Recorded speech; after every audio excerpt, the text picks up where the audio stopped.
네, 델님 모셨습니다. 안녕하세요. 네, 안녕하세요. 네, 저희 채널이 처음이신데 워낙 오래전부터 활동하시긴 했지만은 그래도 한번 자기소개 간단하게 부탁드릴게요. 네, 적어주신 게 있네요. 4대 네. 대형 시중은행 은행원 출신이고요. 그리고 현재 유튜브 채널 델림의 생활 속 금융 이야기라는 채널을 운영하고 있고, 또 이 채널에서는 금융 정보를 굉장히 쉽고 여러분들이 이해하실 수 있도록 전해드리고 있는 채널을 운영하고 있습니다. 운영한 지는 좀 오래됐네요. 몇 년 되셨죠? 그러면? 한 8년 정도 와. 된 것 같아요. 네네. 2017년부터 시작을 했으니까 굉장히 완전히 그 오랜 시간. 재테크 1세대시네요, 진짜. 유튜버. 네, 세대로 따지면 1세대, 조상님께 이렇게 될 수도 있습니다. 또 은행에서도 근무하신 경험도 있고, 네네. 그다음에 저희 구독자분들 대부분이 또 돈 모으기나 또 네. 어떤 통장을 또 돈 모을 때 잘 활용을 해야 되는지 궁금해 하시기 때문에 그런 부분 하나하나 좀 질문을 드려보면요. 보니까 이제 파킹 통장, 이게 뭐 꾸준한 인기를 끄는 것 같아요. 약간 단기 자금이라든지 그런 것도 운용하는 데 있어서. 그래서 이런 것도 많이 소개해 주신 걸로 알고 있는데, 현재 시점에서 좀 가입할 만한 파킹 통장 있을까요? 요즘 파킹 통장은 다들 많이 아시는 것 같아요. 예전에 그게 뭐야? 라고 많이 얘기를 하셨는데, 근데 최근에 금리를 이제 검색을 해보면, 포털이나 이런 데 들어가가지고, 고금리 파킹 통장 이렇게 치면 정리를 잘 해줘요. 네이버가. 그래서 그렇게 들어가서, 막상 들어가서 보면 좀 약간 낚시성이 좀 많죠. 8% 이렇게 들어가서 실제로 보면, 이제 금액이 너무 적다거나, 그렇죠, 네. 우대금리? 그러니까 부수거래를 많이 요구를 한다거나 그런 게 많아서 실질적으로 우리가 쓰고 있는 통장을 주로 쓰게 되지 그것 때문에 통장을 바꿔가지고 쓰게 되진 않잖아요. 이게 거래를 옮기는 게 생각보다 어렵거든요. 급여 통장 옮겨야 되고 앱도 사용해줘야 되고 적금도 가입해야 되고 이런 거 안 하잖아요. 그래서 실제로 들어가서 봤을 때는 8%가 제일 현재 높더라고요. 이게 OK 저축은행과 토스가 콜라보한 제품인 것 같은데 이게 8%짜리인데 이게 8%나 줘? 이러고 들어가 봤더니 금액이 30만 원 이하인 경우에 8%. 그것도 토스앱으로 가입하고, 예, 그래서 금액이 너무 적잖아요. 30만 원 때문에 이걸 다 개설하고 이런 번거로움을 우리가 감수하진 않잖아요. 그래서 현재 시점에서는 그렇게 우리가 딱 가입할 만한 그런 매력이 있는 그런 파킹 통장 현재로서는 좀 보기 힘든 것 같고, 그리고 그나마 좀 높은 게 제일은행에서 있는 4% 통장이 있는데 이것도 우대 조건이 있어요. 첫 거래라든지 모바일 뱅킹, 마케팅 동의 이런 것들이 있어야지 되고, 또 금리도 올해까지만 이렇게 4%를 주고 내년에 또 어떻게 될지 모르더라고요. 그리고 그 다음엔 전북은행도 있는데 3.5%를 주지만 이것도 3개월 한정으로 주고. 그러니까 사람들이 다 이제 뭘 해야 되나 우왕좌왕하기 시작하는 거예요. 블로그나 이런 글들도 봐도. 그래서 저는 좀 현실적으로 여러분들이 좀 많이 사용하시는 곳에 넣어두시기로선 현재 시점에는 추천을 드리는데 최근에 K뱅크 금리가 좀 많이 올라왔거든요. 네, K뱅크가 연 2.3%를 드리는데 5천만 원 초과하는 금액에 대해서는 3%를 줘요. 이게 금액이 커지니까 금리를 좀 더 주는 이유는 최근에 이제 어디에 투자를 해야 될지 좀 고민하시는 분들이 많잖아요. 그래서 큰 자금은 있는데 어디에 넣어야 될지 모르겠다라고 해서 그냥 가지고 계시는 분들이 많이 있거든요. 그래서 이런 자금을 좀 많이 끌어당기기 위해서 K뱅크에서 이렇게 좀 많은 금액에 대해서는 3% 이율을 주는 이벤트를 하고 있는 것 같고요. 그리고 이런 은행들을 할 때마다 우리가 메뚜기처럼 뛰어다닐 수는 없잖아요. 그렇죠. 네. 그래서 아마 이제 시중 금리나 이런 것들에 많이 이제 연동이 되는 이런 것들은 아무래도 투자형 그런 파킹 통장이라고 생각을 하는데 증권사에서 개설할 수 있는 CMA 통장도 금리가 괜찮아요. 그래서 1,000만 원 이하는 3.3%를 드리고 또 1,000만 원 초과하는 금리에 대해서는 2.75%를 드리거든요. 그래서 이게 보통 50만 원 이하, 100만 원 이하 이런 식으로 금액 제한이 있기 때문에 막상 뚜껑을 열어보면 들어갈 게 없는데 차라리 금리가 조금 낮더라도 이렇게 금액을 큰 단위로 끊어준 1,000만 원 이하는 몇 프로, 1,000만 원 초과는 몇 프로 드리겠습니다. 5천만 원 넘어가는 금액에 대해서는 3% 드리겠습니다. 차라리 이게 더 나을 수도 있어요. 네. 복잡하지 않고 금액 제한이 크게 없는. 그래서 이런 곳에 넣어두시고 이자를 받으시면 되고 그리고 요즘에는 금리 이자를 매일매일 받을 수 있어요. K뱅크나 이런 데 들어가 보면 은행들은 보통 모아서 3개월에 한 번, 한 달에 한 번 이렇게 이자를 넣어드렸는데 이런 인터넷 은행들 같은 경우는 매일매일 이자를 받을 수 있기 때문에 이자를 또 원금으로 포함을 시키면 이게 복리 효과도 있죠. 이렇게 활용을 하실 수 있고 또 요즘같이 이렇게 좀 뭔가 불안정해지고 뭔가 사람들이 좀 위험한 거 아니야? 이런 생각을 많이 할 때는 CMA를 가입하실 때 종금형도 많이 생각하시거든요. 우리투자증권의 우리원 CMA 노트라고 해서 종합금융사의 그런 CMA는 예금자 보호가 돼요. 그래서 이런 CMA 증권 사건은 이게 원금 보장이 안 돼서 좀 불안해 하시는 분들도 계시는데 1천만 원 이하에 대해서는 3.1%를 드리고요. 1천 초과하면 2.9%를 드리니까 혹시라도 불안하신 분들은 종금형 CMA를 활용해 보시는 것도 괜찮습니다. 방금 이렇게 다양한 그런 고금리 상품에 대해서 또 말씀해 주셨는데 요즘 아시다시피 기준금리가 내려가면서 약간 고금리 예적금이 사라지는 그런 추세잖아요. 네. 그래서 이자가 높은 통장을 찾는 꿀팁 뭐 있을까요? 검색해 보시면 됩니다, 여러분. 검색의 팁. 네, 검색을 해보시면 되는데, 이제 기사가 뜨잖아요. 뭐, 어디에서는 특파, 뭐, 8% 준다더라. 물론 적금이 8%고, 예금은 요즘 많이 떨어져가지고, 뭐, 4%, 5%만 준다고 해도, 와, 높다라고 해서 가입을 하는데, 실제로 제가 이런 금리를 주는 금융사들을 체크를 해봤어요. 시중은행 쪽은 아니고요. 뭐 신협이나 저축은행이나 이런 이금융권인데 실제로 다른 곳보다 특출나게 높은 금리를 주는 데를 들어가서 봐야 할 게 있어요. 바로 경영 공시인데요. 이제 높게 주는 이유를 찾아야 합니다. 아무 문제가 없는데 높게 주는 거면 그건 진짜 특판이 맞고 막상 들어가서 봤는데 연체율이 너무 높다라든지 지금 그 지점에서 자금의 유동성이 문제를 겪고 있어서 일시적으로 자금을 좀 모으기 위해서 고금리라는 그런 유인 상품을 이제 고객들에게 유치를 하기 위해서 내어놓는 경우도 있거든요. 그래서 제가 제 채널에서도 소개를 하려고 이렇게 찾아보다 보니까 이게 추천하면 욕먹겠는 거예요. 만약에 문제가 생기거나 좀 그런 불안 요소가 있는데도 불구하고 추천을 했을 때 만약에 문제가 생기면 이게 굉장히 고객들은 손해를 볼 수 있기 때문에 그래서 이런 부분들을 요즘에는 좀 잘 확인을 해야 한다고 생각을 해요. 그래서 이런 것들을 어디에서 확인을 해야 돼요? 라고 좀 많이 문의를 하시거든요.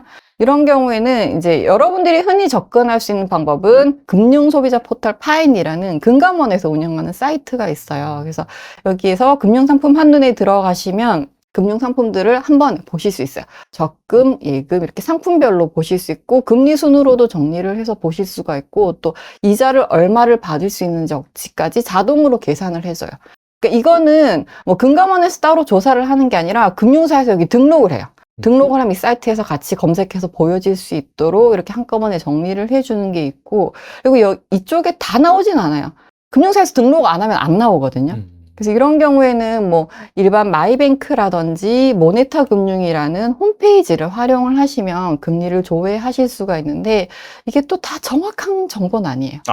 네. 시간이 좀 지나는 정보일 수도 있고 반영이 안 되는 정보들일 수도 있고 그리고 등록을 안 해서 그냥 아예 여기에 나타나지 않는 정보들도 있어서 우선 이런 사이트들은 그냥 금리 동향을 본다. 대충 몇 % 정도 주고 이 이상이면 높은 거고 이 이하면 낮은 거다라는 기준으로 삼을 수 있는 그런 정보들을 여러분들이 취하는 사이트로 활용을 하시면 되고 그리고 마이뱅크나 모네타 금융 같은 경우에는 그냥 금리 고시만 해주지 뭐 구체적으로 여러분들이 막 사이트에 들어가서 이걸 알아보고 확인할 수 있는 내용이 없고 전화번호만 안내가 되어 있거든요. 그래서 전화를 해서 직접 물어보셔야 돼요. 뭘 물어보셔야 되냐면 현재 지금 예금 특판 금리가 몇 %예요? 내가 가입하려는 금액이 예금이 1,000만 원인데 1,000만 원을 여기에 맡겼을 때 몇 %를 줘요? 이렇게 먼저 물어보셔야 되거든요. 그러면 있다, 없다, 가능하다, 안 하다, 그리고 언제까지 판매를 한다, 가입 조건은 이렇다라는 안내를 해주거든요. 예전에 예금 금리가 굉장히 높을 때 너무 괜찮은 거예요. 그래서 전화해서 물어봤더니 문의 전화 많이 받았나 봐요, 이 직원이. 그래서 딱 전화 받자마자 예금 뭐 6%짜리 있던데요. 이러니까 그거 보험 상품 가입하셔야 드립니다. 라고 하고 그냥 끊으시더라고요. 그래서 이런 요건들이나 이런 금리 이런 것들 한번 체크를 더 해보셔야 됩니다. 이중으로. 그래서 전화를 한 번 더 체크를 해보시라라고 말씀을 드리고 그리고 제가 아까 이제 건전성을 확인해야 된다고 했잖아요. 그러니까 내가 돈을 맡기는 금융사가 안전한지 아니면 혹시나 불안 요소가 있는지 이런 것들을 확인하는 방법을 알려드릴게요. 근데 조금 복잡하기는 한데 그래도 혹시나 나 하고 싶은데 이것도 확인해보고 싶어요 라고 하시는 분들도 계실 것 같아서 이 역시도 금융소비자 포털 파인에 들어가시면 금융회사 정보 그 탭에 금융회사 핵심 경영 지표가 있어요. 그래서 그 중에서 은행, 저축은행 선택해서 보시면 되고 여기에서 다 안 나온다라고 하시면 금융통계정보 시스템이라는 곳이 있는데 이건 일반 분들이 보시기엔 좀 복잡해요. 숫자가 너무 많고 항목들이 많아서 조금 보기 어렵기는 한데 그래도 정확하게 확인하기 위해서는 이런 시스템까지도 들어가야 보이더라고요. 그래서 여러분들이 이거를 다 보고 분석하실 필요는 없고 주요하게 보셔야 되는 것들이 있는데 첫 번째로는 BIS 비율이라고 해서 위험자산, 그러니까 돈 빌려주고 못 받은 이런 것들을 부실채권이라고 하는데 이런 것 대비해서 자기 자본 비율, 그러니까 내가 돈을 얼마나 가지고 있는지 비율로 계산을 한 건데 나라에서는 최소 8% 이상은 유지를 해라라고 권고를 해요. 그래서 이걸 10% 이상 넘긴 곳도 있고 8%가 안 되는 금융사들도 보이거든요. 그래서 이건 높으면 높을수록 좋다. 고고익선. 다다익선이 아니라 고고익선. 높을수록 좋다라고 보시면 되고요. 그리고 이제 위험 요소는 이제 진짜 중요한 위험 요소는 이런 것들이에요. 고정이하 여신 비율. 이게 단어가 좀 어려운데 한마디로 돈을 빌려줬는데 3개월 이상이 갚지 않고 연체가 되어 있는 대출들이거든요. 그래서 이게 좀 회수가 아마 어렵지 않을까라고 생각을 하는 그런 대출이라고 보시면 돼요. 채권인데 이런 것들은 돈 빌려주고 못 받는 거니까 낮을수록 좋은 거잖아요. 그렇겠네요. 그래서 아까는 고고익선, 이건 저저익선. 낮을수록 네, 좋습니다. 네네. 그래서 연체율은 낮을수록 좋고 자본금 규모나 이익이 높을수록 좋은데 최근에 제가 이 자료를 준비하면서 들어가 보니까 이익이 마이너스가 나는 것들도 꽤 있습니다. 네, 그래서 이런 것들을 좀 잘 체크를 하셔야 되고, 그리고 우리가 흔히 아는 저축은행들이 있죠. 뭐 SBI라든지 OK라든지 이런 것들은 자본금 규모는 큰 편이에요. 그러니까 우리가 많이 들어봤다, 파킹 통장 하나쯤 개설해봤다라고 하는 것들은 조금 큰 편인데 그 외에 너무 고금리를 준다거나 또 굉장히 생소한 저축은행은 자본금 규모가 작거나 이런 경우도 많고 연체율이 높은 경우도 있어서 이런 데는 높이 준다라고 하면 우선 안전한지부터 확인을 하고 가입을 하시는 게 나중에 여러분들이 뭐 문제가 생겼거나 안 생겨야 되겠지만 문제가 생겼거나 하셨을 때 조금 원만하게 처리를 하실 수 있지 않을까 싶어요. 그래서 지금은 안전한 금융사를 찾아서 여러분들이 가입을 하시는 게 굉장히 중요한 시점이다라는 거를 말씀을 드리고, 그리고 아까 말씀드린 그런 지표들을 확인하는 것들, 이런 신협이나 새마을금고 이런 곳은 각자 홈페이지에 경영 공시를 하고 있어요. 그래서 새마을금고는 새마을금고의 전자공시, 그리고 저축은행은 소비자 포털, 저축은행 소비자 포털이 따로 있거든요. 거기 들어가셔가지고 경영 공시를 보시고 또 지점별로 검색을 해가지고 다 보실 수가 있어요. 그래서 여기 들어가셔가지고 안전하고 이 지점이 얼마나 잘 운용했는지 이런 것들을 체크를 하셔서 가입을 하시면 조금 더 안전하게 이자를 한 푼이라도 더 받으실 수 있지 않을까라는 걸 안내드리겠습니다. 상세하게 말씀해 주셔서 너무 감사드리고, 최근에 보니까 이 청년들이 놓치면 안 되는 다양한 청년 저축 상품도 있더라고요. 그래서 이 가장 주목할 만한 고금리 청년 지원 통장 무엇이 있나요? 여러분들이 다 아시는 거예요. 뭐 뻔한 얘기일 수도 있겠지만, 네, 청년 도약계좌나 뭐 청년주택 청약 이런 것들을 가입하시면 좋은데, 청년 도약계좌가 가입을 많이 했었는데 또 해지율도 10명 중에 1명 정도는 해지를 하고 있다라고 해요. 네. 아무래도 기간이 너무 길고 또 뭐 생활비나 뭐 여러 자금이 필요해서 뭐 사유는 정확하게 알 수 없지만 뭐 그런 것들로 인해서 해지를 한다라고 생각을 하는데, 근데 저는 예전에 장마저축 아세요? 장마저축. 네, 장기주택 마련 맞아. 그 세대 아닌가? 그 세대 맞는 것 같은데. 네, 뭐 장마저축 7년짜리 이런 비과세 상품들이 있었는데 그런 것들도 막상 가입을 하고 7년 동안 끝까지 가져가시는 분들이 많지는 않았어요. 기간이 너무 길고 중간에 또 찾을 일이 살다 보면 생기잖아요. 그래서 이 청년 도약계좌도 5년이면 굉장히 긴데, 그래서 이게 부담스럽고 또 자금이 필요해서인지 해지를 하시는 분들도 있는데, 근데 막상 또 찾아보고 이렇게 적금이나 예금을 살펴보면 1년짜리고 뭐 세금도 다 떼죠. 그리고 막상 투자를 해서 수익을 낸다라고 하지만 수익을 그렇게 많이 내기는 쉽진 않잖아요. 그래서 저는 이거는 확정금리 상품이에요. 여러분들이 5년 다 유지를 하시면 혜택을 다 받으실 수 있기 때문에 이런 상품들은 금액이 많든 적든 넣어서 그냥 꾸준히 만기까지 타시는 게 무조건 좋다라고 생각을 하고 추천을 드리거든요. 그래서 여러분들이 청년 도약계좌 가입을 하셨다면 끝까지 좀 가지고 가시고, 또 바뀐 내용이 있으니까 그것도 알려드릴 거고요. 만약 가입 안 하신 분들을 위해서 짧게 소개를 해드리면 만 34세 이하 청년인 경우에 가입을 할 수 있고, 그리고 군대, 병역이행신 만 39세까지 가입을 하실 수가 있고요. 네. 그리고 연소득 7,500만 원 이하, 가구 중위소득 250% 이하면 가입이 가능합니다. 가구 소득도 보거든요. 네. 그래서 최대 6%까지 이율을 받을 수 있고, 그리고 정부 매칭 지원금이라고 해서 납입 금액별로, 그러니까 소득 구간을 정해가지고 일정 비율 또 정부에서 추가로 또 지원금을 입금을 해줘요. 그래서 정부에서 지원을 해주는 금액도 있고, 이자 6% 있고, 그리고 240만 원까지 비과세.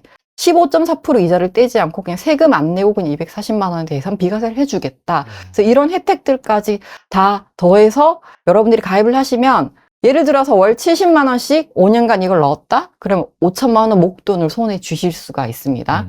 그래서 이런 것들을 좀 끝까지 잘 가지고 갔으면 좋겠는데 자꾸 해지를 하니까 정부 입장에서 좀 답답하잖아요. 아, 네. 그 추가로 조금 약간 혜택들을 바꿨거든요. 우선 가구 소득이 원래는 180% 이하였는데 250% 이하로 조금 더 이제 많이 가입할 수 있도록 개선을 했고요. 그리고 중도 해지하는 것도 3년 이상 유지를 하면 중도 해지를 해도 비과세 혜택도 적용하고, 그리고 매칭금, 아까 지원금도 60% 선에서 지원을 하겠다라고 얘기를 해서 최소 3년 이상은 좀 유지를 해라라는 그런 이제 의도에서 이렇게 변경을 한 부분도 있고요. 그리고 특별 중도 해지 사유도 혼인이나 출산. 네, 요새 출산율 많이 떨어졌잖아요. 그래서 중요하죠. 네, 혼인이나 출산 이런 사유로 했을 때도 혜택을 적용해 주겠다. 비과세 적용, 정부기여금 이런 것들을 다 주겠다라고 하고요. 그리고 이 군장병이 가입이 안 됐어요. 이게 군인 월급은 비과세인 거 아셨나요, 진행자님? 몰랐어요. 네. 저도 받긴 받았는데 네, 군인 그런 거 월 생각을 안 했어요. 네, 그때. 군인 월급이 비과세더라고요. 저희 때는 8만 원 받고 5만 원 받고 그랬죠. PXS 다 쓰신 거 네, 아니에요? 그렇죠. 뭐 거의 뭐. 예. 네, 그래서 군인분들 월급은 비과세이기 때문에 이게 세제 혜택을 주고 좀 이런 상품이다 보니까 군인들은 가입이 안 됐었는데, 이제 군장병들도 이제 가입을 할 수 있게끔, 그래서 많은 사람들이 이 혜택을 좀 가져갈 수 있게끔 많이 변경을 했습니다. 그래서 청년 도약 계좌는 꼭 좀 가입을 하시고, 그리고 주택드림 청약통장이라고 해서 이 또한 청년들을 위한 상품인데, 만 34세 이하 소득 5천만 원 이하인 경우에는 이자를 4.5%까지 지급을 해주거든요. 그리고 네. 소득공제도 받을 수 있고 500만 원까지 비과세 혜택도 받을 수 있습니다. 그래서 이 통장도 계산을 해보니까, 물론 장기적으로 가입을 하라고 만든 상품이어서 한 10년 정도 넣으면은 한 20% 정도 수익이 되더라고요. 그래서 뭐 10년이라는 기간에 20% 에이 적은데요라고 할 수 있지만, 어쨌든 넣어두기만 하면 이만큼 이자를 받아갈 수 있으니까 비과세, 뭐 소득공제 이런 것들을 다 더했을 때 4.5% 혜택까지 다 더했을 때는 이 정도 수익이니까 괜찮죠. 그래서 어차피 주택 마련도 하고 돈도 모으고, 그리고 이게 좋은 게 청년주택 드림 청약 대출도 시행할 예정이라고 해요. 2025년 2월부터 시행을 할 예정이라고 하는데, 구체적인 안은 아직 나와 있진 않은데 대략적인 안을 말씀을 드리면, 가입 1년 이상, 그리고 1,000만 원 이상 납입금이 있으면, 근데 이게 잔고 기준인지 아니면 가입하고 난 뒤에 1,000만 원을 넣은 건지는 아직 기준이 명확하게 나오진 않았어요. 그때 봐야 할 것 같은데, 어쨌든 이런 요건들을 갖추면 당첨 시 분양가의 80%까지 대출을 해주고 이율도 최저 2.2%로 해줄 예정이라고 합니다. 네. 그리고 집 가격도 6억 원 이하 80제곱미터 이하인 경우에 이렇게 대출을 해준다라고 해요. 그래서 이 통장 같은 경우에는 우선 24년 12월 31일까지만 판매할 계획입니다. 그래서 아직 안 하신 분들은 이걸 신청하시면 좋고, 그리고 기존에 청년 우대형 있으신 분들은 뭐 자동 전환도 가능하다고 하니까 한 번 더 체크를 해보시면 도움이 되겠죠. 그렇군요. 네. 정말 많은 혜택이 있는 것 같아요, 진짜. 그리고 소비를 절약하면서 저축까지 할 수 있는 짠테크용 그런 적금 상품들도 있다고 들었는데, 이게 무엇인가요? 예전에 적금이라 그러면 그냥 우리가 뭐 10만 원씩 넣고 1년 뒤에 타고 막 이렇게 했잖아요. 근데 네. 요즘에는 MZ들은, 네. 진행자님 MZ신가요? 걸쳐 있습니다. 네. 아, 정말요? 아슬아슬하게. 아슬아슬하게. 81년생부터더라고요. 아, 진짜요? 네네. 그렇네요. 그럼 MZ라고 해야 되죠. 근데 어쨌든 MZ분들은 요즘 그냥 적금을 넣으면 지루하잖아요. 네. 그래서 조금 더 재밌게 할 수 있는 요소들이 추가가 된 그런 적금들을 더 선호하는 그런 경향이 있거든요. 뭐 저희도 마찬가지잖아요. 네네. 재밌으면 좋잖아요. 그래서 이런 적금들이 있는데, 사실 제가 제 책에 이런 내용들을 적었었어요. 근데 그때는 이런 상품이 없었거든요. 어떤 걸 설명을 했었냐면, 막 물건은 우리가 필요해서 사기도 하지만 솔직히 그냥 보고 혹해서 사기도 하잖아요. 필요 없는데도 사신 경험 있으시죠? 아, 그렇죠. 네. 네, 그렇죠. 소비하는 맛이 있어요, 또. 그렇죠. 네. 그래서 장바구니 막 담잖아요. 장바구니 막 담는데, 그게 나중에 막 택배 받을 때도 그렇고, 사놓고 한 번도 열어보지 않았거나, 아니면 사놓고 옷장에 그냥 푹 처박히는 그런 옷들이 있잖아요. 네. 그래서, 아, 이거는 좀 소비를 어떻게 하면 줄일 수 있을까? 그러니까 결국 물건이 필요해서가 아니라, 그냥 그 소비를 하면서 오는 그런 기쁨? 그런 도파민? 이런 것들을 좀 느끼고 싶어서 하잖아요. 그래서 이런 것들을 장바구니에 담아놓고 결제는 하지 말고, 그 금액만큼 적금을 넣자. 이렇게 말씀을 드렸었어요. 그래서 샀다 치고 그 돈을 적금에 넣어보자라고 했었는데, 이걸 농협에서 샀다 치고 적금이라고 나왔었는데, 현재는 판매를 하진 않더라고요. 아, 많이 안 팔렸나 봐요. 그래서 어쨌든 이런 것도 네. 제가 말씀을 드렸었고, 그리고 뭐, 우리가 흔히 그냥 매일 습관적으로 지출하는 커피 사먹는 그런 비용이라든지, 뭐, 택시비, 아니면 배달, 이런 비용들을 실제로 내가 아끼면 얼마나 아낄 수 있을까 이런 것들을 내 눈으로 봐야 아 내가 이만큼 쓰고 있구나라는 걸 느낄 수 있잖아요. 그래서 이런 소비 습관을 좀 적금처럼 모아봅시다 라고 했던 그런 것들도 실제로 상품화된 것들도 있고요. 뭐 광고나 콜라보는 아닙니다. 어쨌든 그런 상품들도 있고 그리고 매일 뭐 습관을 저축하기 위해서 운동하고 1,000원씩 모아보자 뭐 이런 것들 있잖아요. 한 달 동안 모아가지고 나에게 작은 선물하자 이런 취지로 제가 제 구독자들과 함께 실제로 머니 챌린지라고 해서 챌린지도 했었거든요. 그러니까 금액이 크진 않지만 이렇게 모아가지고 3만 원, 5만 원 이렇게 모으니까 굉장히 뿌듯하고 성취감이 있더라고요. 그래서 이런 적금들이 이제 실제로 상품화돼서 나온 것들이 있는데 카카오페이 소비 적금이라고 해서 내가 쓰는 금액에 따라서 월 최대 50만 원까지 넣고 6% 이자도 주는데 내가 쇼핑한 금액이 뭐 10%를 모으겠다. 5만 원짜리 사면 5천 원이 자동으로 적금이 되는 거죠. 제가 소비 금액에 따라 저축을 하면서 이제 여러분들이 돈을 모아갈 수 있는 이런 상품들도 있고요. 그리고 토스의 키어바이오 적금 이런 게 있습니다. 그래서 이게 알을 줘요. 가입을 하면 처음부터 알을 줘가지고 알을? 이게 예, 포켓몬 이런 거, 예, 네. 다마고치. 네, 네, 요즘 옛날 얘기 많이 나옵니다 오늘. 네, 세대가 비슷한 것 같아가지고 일하시는 것 같으시는 거예요. 그래서 유명했죠. 네. 네, 그래서 이렇게 알을 주면서 이게 알이 부화해가지고 귀여운 동물을 키우면서 적금도 같이 키워요. 이렇게 해서 키워봐요 적금이 있는데 이건 25주 동안 가입하는 상품이고 그리고 성공하면 연 4.5%의 이율을 주는 그런 적금이에요. 그리고 뭐 경남은행에 오늘도 세이브 적금이라고 있는데 이 적금도 많이 활용을 하시더라고요. 뭐 풍차 돌리기 하시는 분들이라든지 목돈 모으기 하시는 분들도 많이 활용하신 적금인데 매일 한 번씩 이렇게 적금을 넣을 수가 있더라고요. 1,000원부터 10만 원까지 넣을 수 있고 이율도 괜찮아요. 5.2%까지 줍니다. 그리고 카카오뱅크 26주 적금은 워낙 유명하니까 이것도 매주 적금을 해요. 오늘 1,000원으로 시작하면 다음 주엔 2,000원, 3,000원 계속 이제 2배수가 증액이 되거든요. 그래서 26주, 거의 6개월이죠. 네네. 6개월 동안 넣을 수 있는 이런 적금들도 있습니다. 그래서 기간을 길게 가져가면 힘들어하니까 짧게, 뭐 6개월 이런 식으로 가져가는 상품들이 많이 있어요. 그리고 토스의 굴비 적금이라고 해서 이게 넣으면은 굴비가 이렇게 나와요. 굴비가 점점 이렇게 내려와요. 내 밥상까지 점점.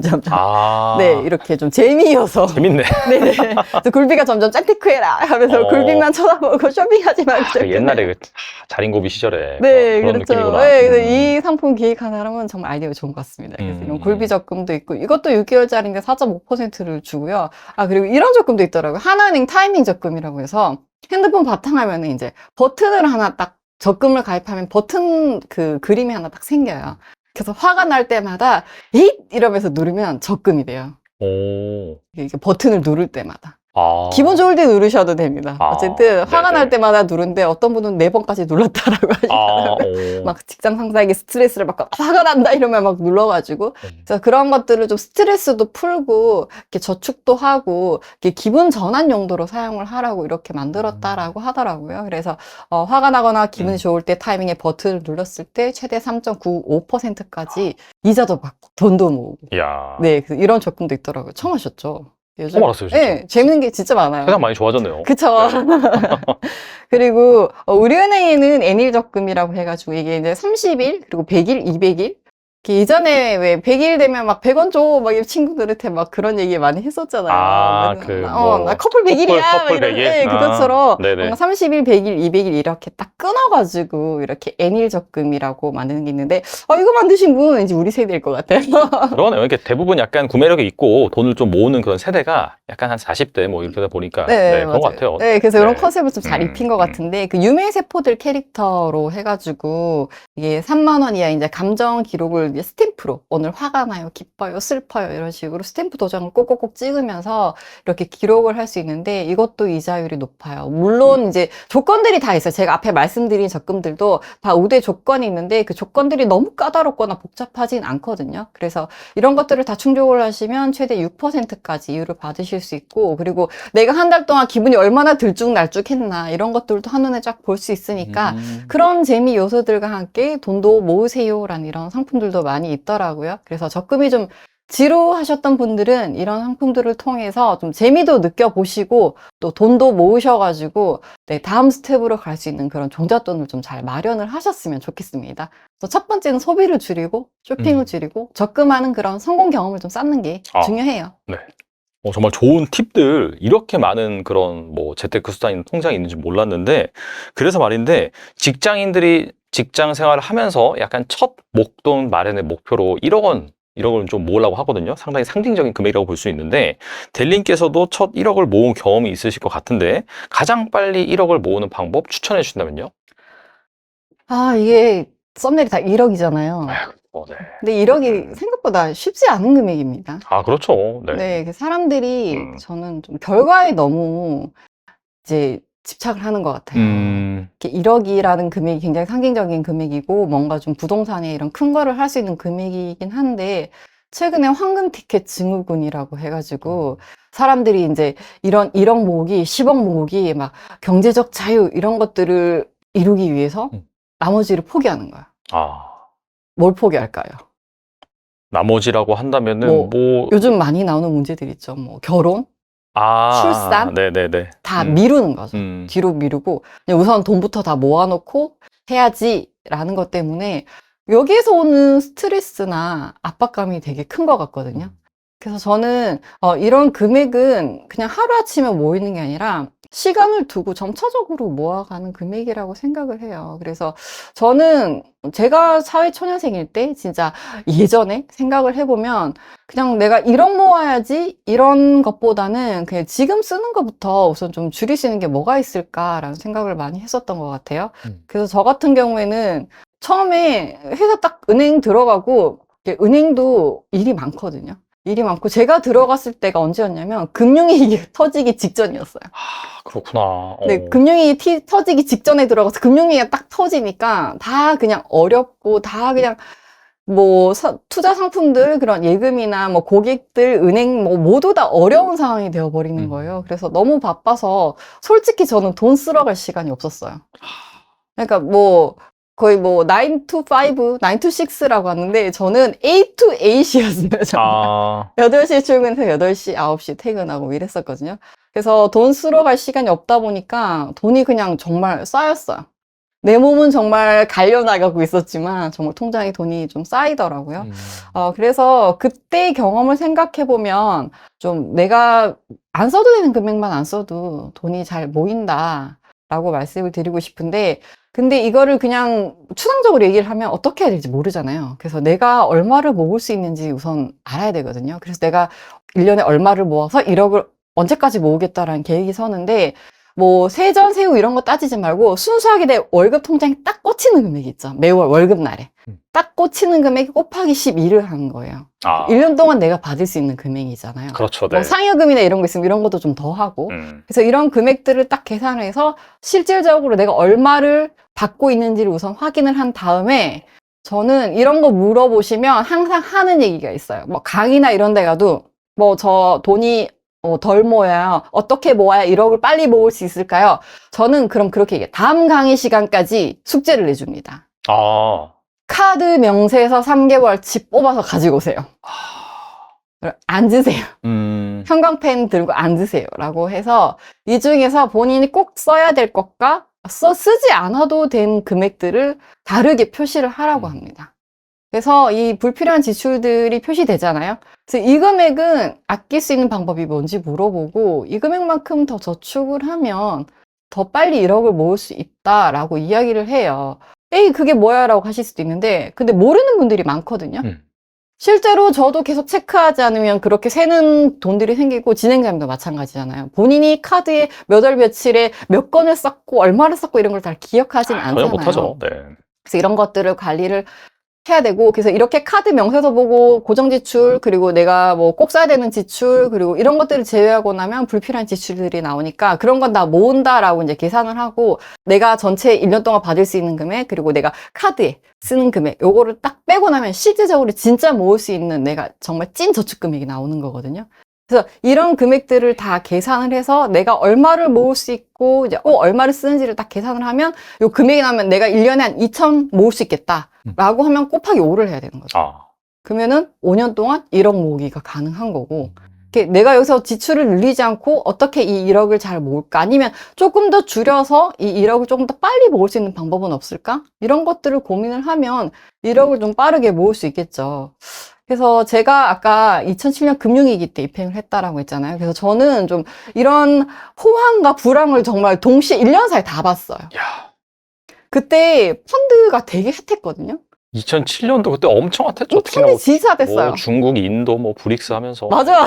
브릭스 안 기억납니다. 그래도 제가 네. 자료도 정리했는데, 이때 막 브릭스, 중국 그때 막 올림픽 하면 얼마나 또 발전을 하겠어. 네. 이러면서 막 중국 펀드 팔고 이랬었는데, 고점에 그때 막 정말 다 했거든요. 맞아요. 다 네. 가입했거든요. 그러니까 그 뒤로 한 1년, 2년 동안 계속 저는 고객들의 계좌를 다 확인할 수가 있잖아요. 그러니까 이 중국 펀드는 정말 수익률을 많이 한 계좌를 딱 하나 봤어요, 진짜.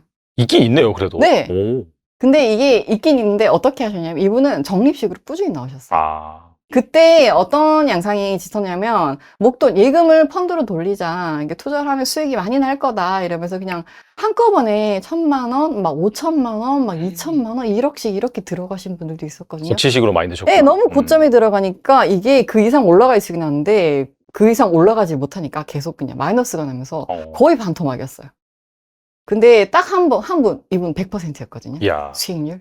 금액이 크진 않았는데 이분이 꾸준히 적금식으로 넣다 보니까 이게 고점에 들어가도 저점일 때도 계속 이제 채워지다 보니까 어느 순간 이게 금액이 이제 현재 시점과 맞아지고 나중에는 수익으로 딱 전환하는 구간이 오니까 100%까지도 올라가시더라고요. 그분도 더 넣을 걸 이러셨는데 어쨌든 수익을 봤으니까 기분 좋게 해지를 하고 가지고 가셨었거든요. 그러니까 그런 것도 경험을 했었습니다. 그래서 지금이 그때랑 좀 많이 닮아 있는 것 같아요. 경기도 어렵고 또 국제 정세도 굉장히 불안한 상황에서 그때도 예금이 7.5%를 줬었거든요. 그때는 어떤 걸 많이 했었냐면 이제 예금 금리도 많이 올라갔었고 그리고 예금 금리가 좀 떨어졌을 때는 뭐 CD나 이런 양도성 예금 증서나 이런 것들도 네. 금리가 높아서 그런 것들도 많이 하셨었는데 결국 아까도 중국 펀드 말씀을 드렸지만 이렇게 고점을 찍고 내려오는 시기에 이제 어느 정도 좀 떨어졌다라고 하는 시기부터 목돈을 넣지 마시고 이렇게 꾸준히 이렇게 적립식으로 넣다 보면 금액이 맞춰지지 않아요. 내가 이 고점과 저점을 잡을 수는 없어요. 신이 아니라 신도 모를걸요, 그건. 맞아요. 네, 그래서 이런 것들 꾸준히 넣다 보면 평균 금액이 어느 정도 맞춰지면 그게 수익으로 전환하는 구간이 굉장히 빨리 오기 때문에 이때 저는 이제 삼성에 주로 투자를 하는 펀드를 했었거든요. 그래서 그때 수익이 보통 20% 이상 났었어요. 네. 적금식으로 넣는 거를 무조건.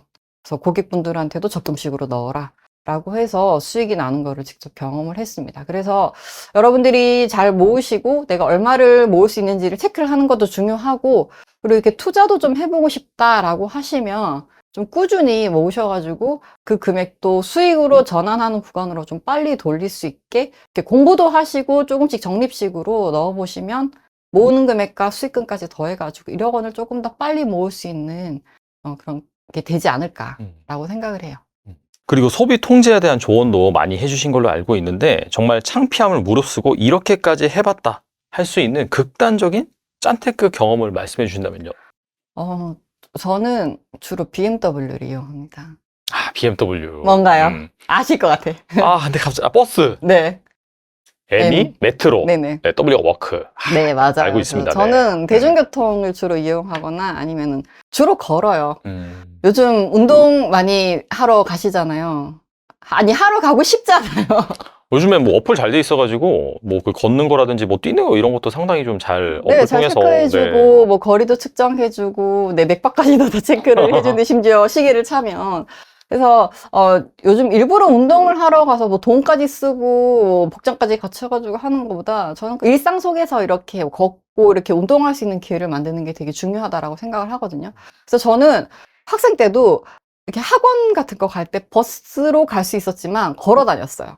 아, 그래서 가는 거리가 한 3km 좀 안 됐던 것 같거든요. 그래서 왕복 한 5, 6km 정도를 계속 걸어 다녔었거든요. 근데 지금도 그렇게 해요. 와, 네, 지금도 그렇게 하고, 또 이렇게 서울에 이제 촬영이나 이런 일정이 있을 때 와도 택시를 거의 안 타요. 서울은 택시가 타는 곳이 아니더라고요.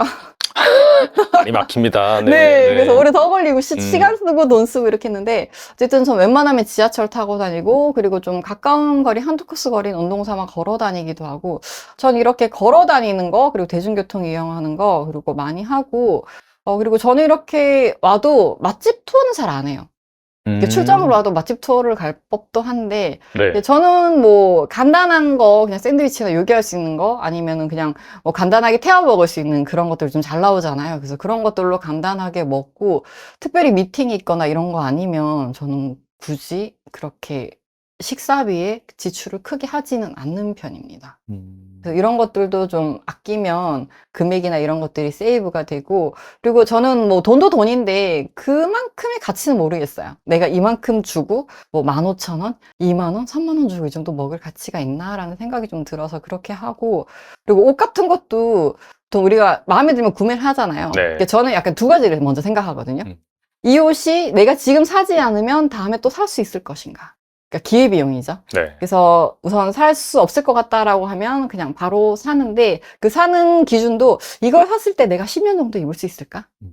오래 입을 수 있을까? 디자인이나 소재 이런 것들로 봤을 때 그런 것도 우선적으로 따지고 그런 게 아니다. 그냥 티셔츠나 이렇게 좀 가볍게 입을 수 있는 옷이다. 그러면 유니클로는 처음에 옷을 딱 정가로 팔다가요. 어느 정도 재고가 빠지거나 계절감이 살짝 지나면 이렇게 세일을 해요. 아, 15,000원짜리 티다 예를 들어 그러면 좀 시간이 지나면 10,000원으로 떨어뜨려요. 9,900원으로 떨어뜨리겠죠. 진짜 그러면? 싸네요. 네, 14,900원인데 9,900원으로 떨어뜨려요. 근데 재고가 빠지잖아요. 그 재고가 일정 수준까지 빠지고 나면 5,000원. 진짜 완전 떨이는 사람이에요. 그래서 이 디자인은 좀 오래 남아있을 것 같아 이러면 기다려요. 저는 기다렸다가 5,000원까지 떨어질 때까지 기다렸다가 가서 2개, 3개를 막 집어와요. 아, 그래서 뭐 제품도 괜찮고 이거를 조금 더 저렴한 가격으로 구매를 할 수 있으니까 뭐 에이 그거 체크하는 게 더 귀찮아요 라고 할 수 있는데 시간 나면 SNS 보듯이 툭툭 한번 검색해 보면 돼요. 네, 그러면 조금 더 저렴하게 또 좋은 양질의 옷을 그렇게 구매를 해서 입을 수 있으니까 뭐 그렇게 하는 것도 저는 가격을 많이 아낄 수 있다라고 생각을 하고 그리고 제가 제 채널에 최근에 올린 게 그거예요. 요노라고 해서 요노. 요즘 욜로 말고 요노가 유행이잖아요. 아주 최근에 뜨더라고요. only need one. 어. 살면서 넌 하나만 필요해. 아, 여러 개 가질 필요 없어. 운동화도 하나만 필요하고 구두도 하나만 필요해. 10켤레 다 필요하니? 그래서 저소비 코어가 요즘 유행을 하다 보니까 이렇게 하나만 구매를 하는 그런 소비 트렌드라고 해야 되나? 이런 게 유행인데 저도 좀 찾아봤어요. 저도 물건을 좀 잘 안 버리고 오래 쓰는 그런 편이어가지고 찾아보니까 뭐 시계도 저희 어머님이 쓰시던 거 시계 받아서 사시면 70년? 네, 와. 시계도 있고 그리고 뭐 옷 같은 경우는 10년 이상 입은 것들도 되게 많거든요. 제가 안에 입고 있는 뭐 이 가디건 네네. 이것도 12년 정도 됐나? 와. 네, 그래서 이 유행은 또 돌고 돌잖아요. 그렇죠, 맞아요. 네, 그래서 그때 되게 짧은 기장이었었는데 지금도 짧은 기장이 또 유행을 하면서 입어도 크게 위화감이 없더라고요. 그래서 이렇게 물건을 잘 사놓으니까 오랫동안 입어도 크게 변질도 없고 또 유행도 다시 돌아오니까 또 활용을 할 수 있어서 저는 이렇게 살 때도 잘 고민을 하고 사고 또 물건도 잘 활용을 하는 편입니다. 그래서 이렇게 오랫동안 써서 또 아끼고 그리고 저는 20대 때를 떠올려 보면 좀 싼 거, 무조건 가격 저렴한 거, 좀 질이 떨어지더라도 그런 거를 많이 샀었는데 지금은 가격과 이런 뭐 품질 이런 것들을 다 고려해서 오래 쓸 수 있는 거를 사거든요. 그래서 요즘 또 이게 용어가 있더라고요. 찾아보니까 밸류 해커라고 해가지고 가치가 있는 것들을 좀 더 잘 선별해서 구매하는 이런 소비 패턴으로 좀 가고 있는 것 같습니다.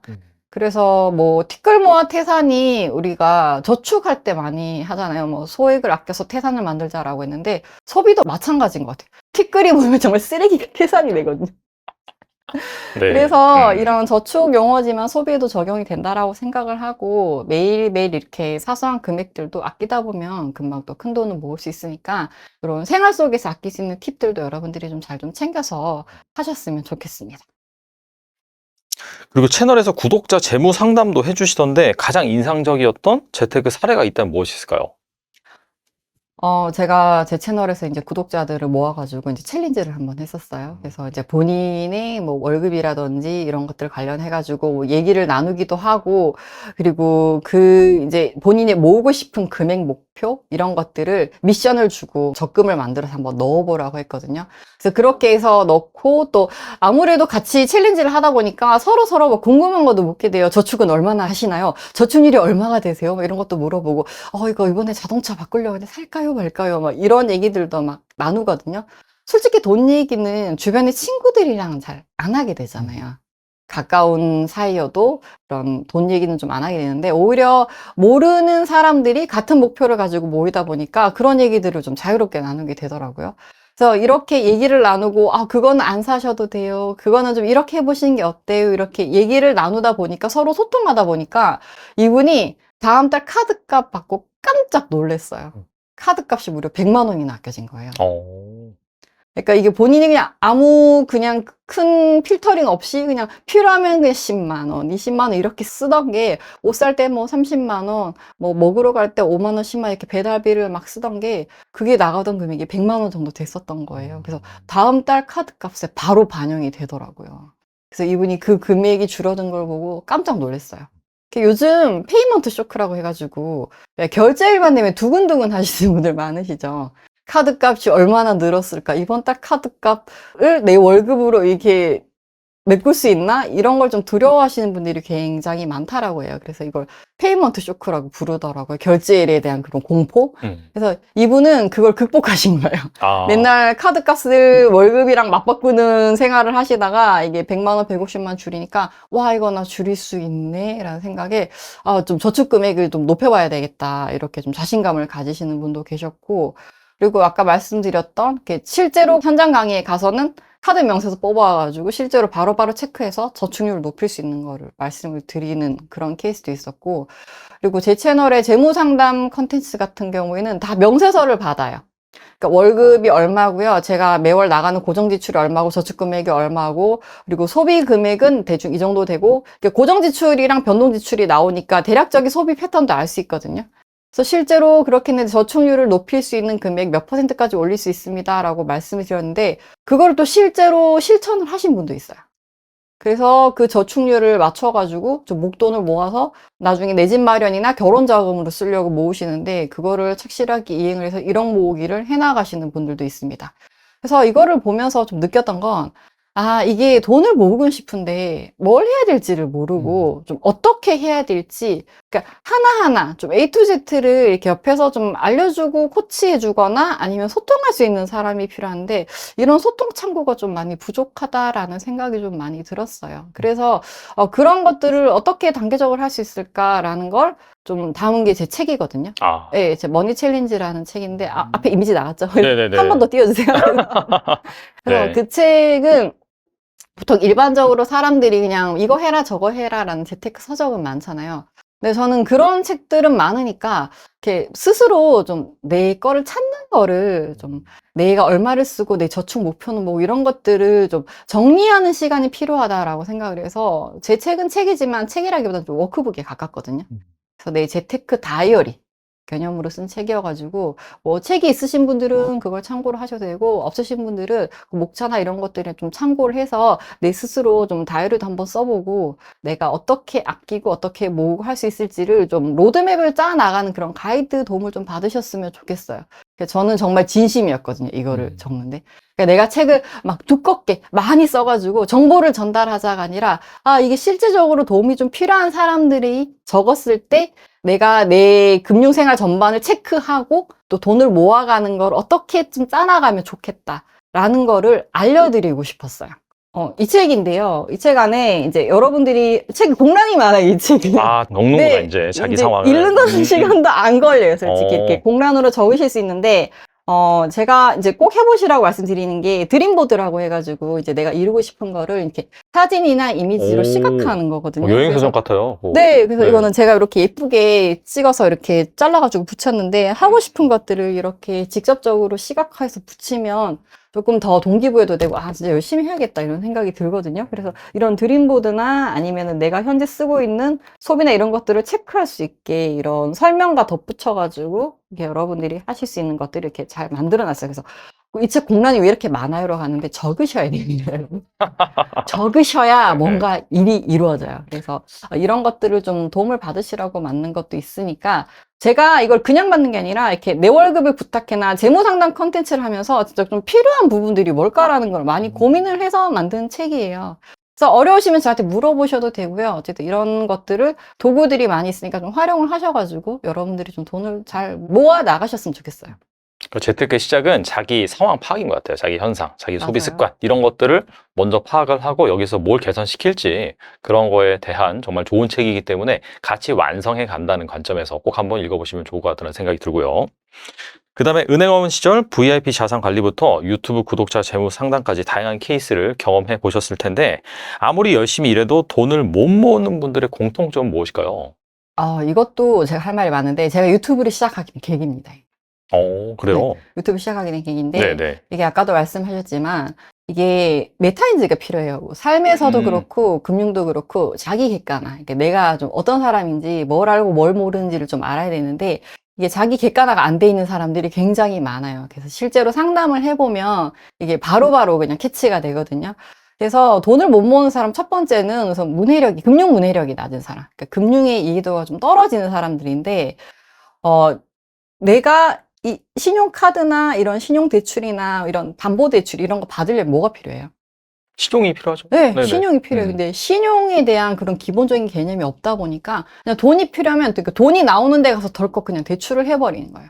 근데 대출을 해보신 분들은 아시겠지만 이게 시중은행 1금융권보다는 2금융권이 대출을 받기가 좀 더 쉽고요. 그리고 2금융권보다는 3금융이라고 부르는 대부업권이 대출을 받기가 쉬워요. 그래서 당장 돈이 필요해가지고 무턱대고 대출을 했는데 이자율이 엄청 높은 거 아시죠? 그런 데 맞아요. 가면 네. 법정 최고 이율이 그러니까 법적으로 최대로 받을 수 있는 이자율이 20%인데 음. 거의 20%예요. 아, 거의 20%예요. 그리고 신용도 좋은 사람이 거기서 대출을 받아도 신용도가 뚝뚝 떨어지고 그리고 이게 금액이 많아지면 이자율이 감당이 안 돼요.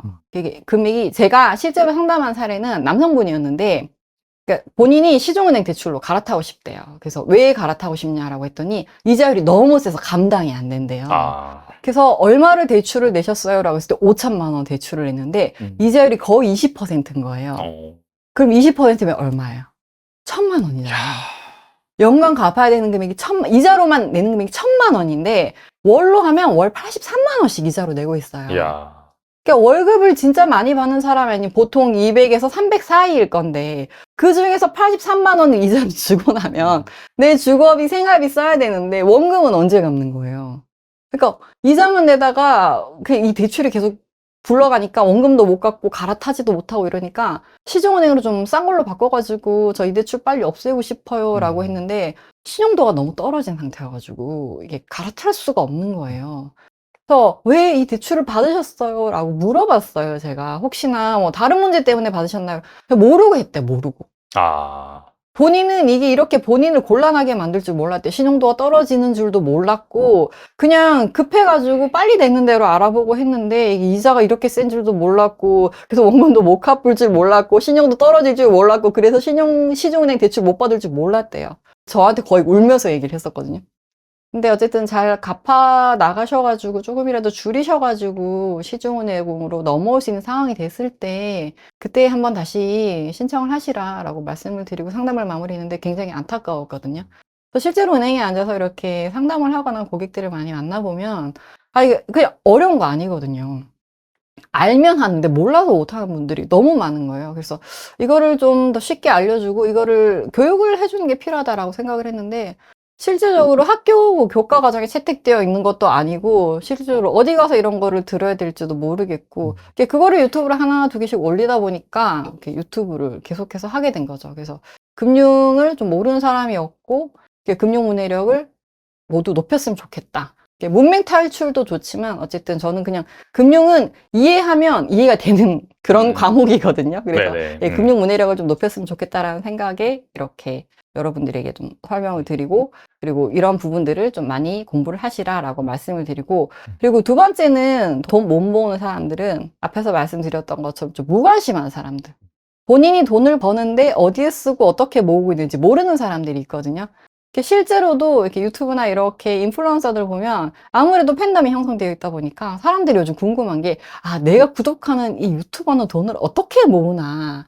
이런 궁금하죠. 것들을 네. 많이 물어봐요. 근데 음. 실제로 이렇게 Q&A나 이런 영상들을 보면 저 그냥 특별히 하는 거 없어요. 라고 하시는 분들도 꽤 많거든요. 소득이 뭐 많건 적건. 전 언니 뭐 추천해주세요. 언니 재테크 방법 뭐예요? 형 뭐 좀 알려줘요. 막 이런 거 물어보는데 그냥 특별히 하는 게 없어요. 그냥 통장에 넣고 자기가 하는 최대 재테크는 파킹 통장. 아, 이런 사람들도 있어요. 네. 네, 그래서 기본적으로 소비에 대한 얘기는 제가 앞에 많이 말씀을 드렸으니까 이거를 좀 잘 모으고 이자를 조금이라도 더 받고 이렇게 좀 예금이나 적금으로라도 좀 굴리고 거기에 이제 나아가면 투자로 넘어가는 거잖아요. 그래서 이런 것들을 크게 안 하시더라도 그냥 작게라도 상품 하나라도 좀 알아보고 가입하고 그리고 그 다음으로 넘어가고 이렇게 좀 단계적으로 관심을 가지는 게 중요하다라고 생각을 해요. 그래서 여러분들이 돈을 모으고 싶다면 첫 번째는 우선 금융 문해력을 높이는 거, 본인 신용도라든지 본인 상황이라든지 이런 거에 대해서 좀 많이 좀 살펴보셔야 되고 금융 거래를 할 수 있는 정도에 대해서 제가 신용도는 아까 앞에 말씀드렸던 것처럼 뭐 이자율이나 이런 거에 대해서 말씀드렸지만 결국 살다 보면 우리가 이 신용도를 많이 활용을 할 수밖에 없어요. 직장인들도 처음에는 이제 신용카드를 만들잖아요. 이것도 대출이거든요. 신용도가 안 되면은 네, 발급받을 수가 없고 그리고 내 집 마련할 때도 뭐 전세를 얻든 아니면은 내 집을 사든 이런 것들도 대출의 도움을 받는 경우가 생긴단 말이에요. 근데 이게 신용도 관리가 안 됐으면 또 대출도 받을 수가 없어요. 그래서 이런 중요한 생애 주기의 그런 큰 이벤트일 때는 이런 신용도들이 잘 관리가 되어 있으면 여러분들이 어려움 없이 좀 편하게 잘 금융을 이용하실 수가 있으니까 내가 이제 금융에 대한 이해력도 높이고 내 돈을 잘 불려나가는 이런 관심도들도 조금 더 높여서 단계적으로 시행하시면 돈을 못 모을 일은 절대 없을 거예요. 노후 재테크에 대한 관심도 많잖아요. 네네. 은퇴한 5, 60대가 네. 퇴직금 한 1, 2억으로 접근하기에 가장 안정적인 투자 방식은 무엇이 있을까요? 이 안정적인가 투자는 굉장히 모순된 것 같아요. 네. 우선 5, 60대가 되면은 이제 소득이 이제 거의 줄어드는 시기잖아요. 따로 임대소득이나 이렇게 좀 부가적인 소득을 올릴 수 있는 재원이 마련되어 있지 않으면은. 그래서 저는 50대, 60대는 우선적으로는 그냥 원금을 잘 지키는 거. 원금이 보장이 되어야 된다라고 생각을 해요. 실제적으로 5, 60대나 70대, 80대 굉장히 다양한 연령들을 은행에서 만났었고 또 고령층을 만나보면 결국 원금을 잘 지키지 못하면은 곤란한 상황이 오더라고요. 내 전 재산이잖아요. 그렇죠. 근데 네. 생활도 안 되고 다른 것들이 다 무너질 수 있기 때문에 우선 저는 제일 첫 번째 원칙은 원금이 잘 지켜져야 된다라고 생각을 하는데 퇴직금 1, 2억이면 굉장히 큰 금액인데 제가 이분들에게 만약에 추천을 한다라고 했을 때 우선 첫 번째는 ELB 상품을 좀 해보시는 게 어떨까라고 생각을 하는데 결국 이거는 그 주가 연계하는 채권이거든요. 그래서 이거는 거의 원금 보장형이라고 보시면 되는데 중간에 찾거나 뭐 그렇게 하시지 않으면은 만기가 되면 약정한 이자를 줘요. 중간에 찾으면은 그만큼 중도 해지 수수료가 있어서 원금에서 깎일 수 있는데 그게 아니라면 원금 보장형 상품이어가지고 가입을 하시는 것도 괜찮고 이거는 약간 리스크가 이제 판매한 증권사가 문제가 생기지 않으면 특별한 사유가 없는 한은 이거를 여러분들이 돌려받으실 수 있기 때문에 5%더라고요. 이게 계속 시기별로 상품이 나오거든요. 그래서 계속 여러분들이 은행 예금처럼 가서 하실 수 있는 게 아니라 상품을 가입할 수 있는 기간이 정해져 있어요. 지금 판매합니다 라고 하면 그 기간 안에 상품을 가입하시고 약속한 기간 6개월이면 6개월, 1년이면 1년 뒤에 5% 이율을 드리겠습니다 라고 한 약속한 기간까지 지키시면 이율도 다 받아가실 수가 있어요. 그래서 원금 보장형 이제 투자 상품이기 때문에 여러분들에게 좀 권해드리고, 그리고 두 번째는 중금채, 중소기업 금융 채권. 네. 요즘 채권이 많이 인기가 있잖아요. 그래서 직접적으로 여러분들이 예금 형식으로 가입하실 수 있는 것들을 좀 찾아서 가지고 왔는데, 중금채 같은 경우는 이렇게 경기가 좀 약간 어렵다라고 하는 상황에서 인기가 있는데, 기업은행에서 이걸 발행을 하는데, 이걸 왜 가지고 왔냐면, 우선 안정적이에요. 왜 안정적이냐면, 기업은행 설립 목적 자체가 중소기업 자금을 지원하기 위해서 만든 특수은행이다 보니까 그렇죠. 정부가 지급 보증을 해줘요. 그래서 마이너스가 나도 중소기업 은행법에 따라서 정부가 전액 보장을 해주거든요. 그러니까 이 기업은행 최대 주주는 기획재정부의 정부예요. 그래서 이 기획재정부 포함해서 68.54%의 지분을 가지고 있더라고요. 여러분들이 불안해하실 것 같아서 제가 이걸 다 찾아봤는데, 네. 어쨌든 현재는 금리가 조금 떨어진 상태이긴 한데, 현재 시점으로 최고 3.26%까지 받아가실 수가 있더라고요. 그래서 1년 가까이 넣어두시면 3.26%의 이율을 받아갈 수 있는 중금채, 중소기업 채권, 금융 채권을 한번 가입을 해보시는 것도 괜찮을 것 같습니다. 그리고 다양한 재테크 수단 중에서 환테크, 특히 달러 투자, 네. 여기에 대해서 다뤄주신 걸로 알고 있어요. 환테크에 익숙하지 않은 분들이 많은데 언제 어떤 방법으로 시작해야 하는지 말씀해 주시면 좋을 것 같아요. 우선 이건 지금은 좀 그래요. 많이 높죠, 지금. 거의 뭐 네, 1,400원. 지금 그래. 네. 이게 뭐든 결과가 나왔을 때 사람들이 관심을 가지는데, 맞아요. 네. 제가 예전에 환테크 영상 올렸었어요. 그때는 환율에 사람들이 그렇게 높은 관심을 가지진 않았어요. 관심도가 높진 않았는데, 그때는 이제 관심이 없다가 이제, 달러로 돈 번대 라고 하니까 이제 올라오고 나서 관심을 가지긴 하는데, 어쨌든 이번에는 만약에 안 하셨던 분들, 모르셨던 분들은 한번 좀 유익 있게 보시고, 다음엔 이렇게 해야 되겠다라는 그런 공부하는 기회로 삼으시면 되고, 만약에 이제 달러가 있으신 분들이라거나 환테크에 관심이 있으신 분들은, 어쨌든 이 환테크라는 거는 뭐 따로 상품이 정해져 있는 건 아니고, 달러를 쌀 때 사서 이제 비쌀 때 파는 거거든요. 그럼 남잖아요. 네. 달러를 1,100원일 때 사서 1,400원일 때 팔면 300원이 남는 거예요. 그래서 이렇게 달러를 사가지고 파는 걸로 이제 수익을 남기는 거를 환테크라고 얘기를 하는데요. 어쨌든 이런 건 상품이 없지만 여러분들이 관심을 가진 이유는 세금이 없어요.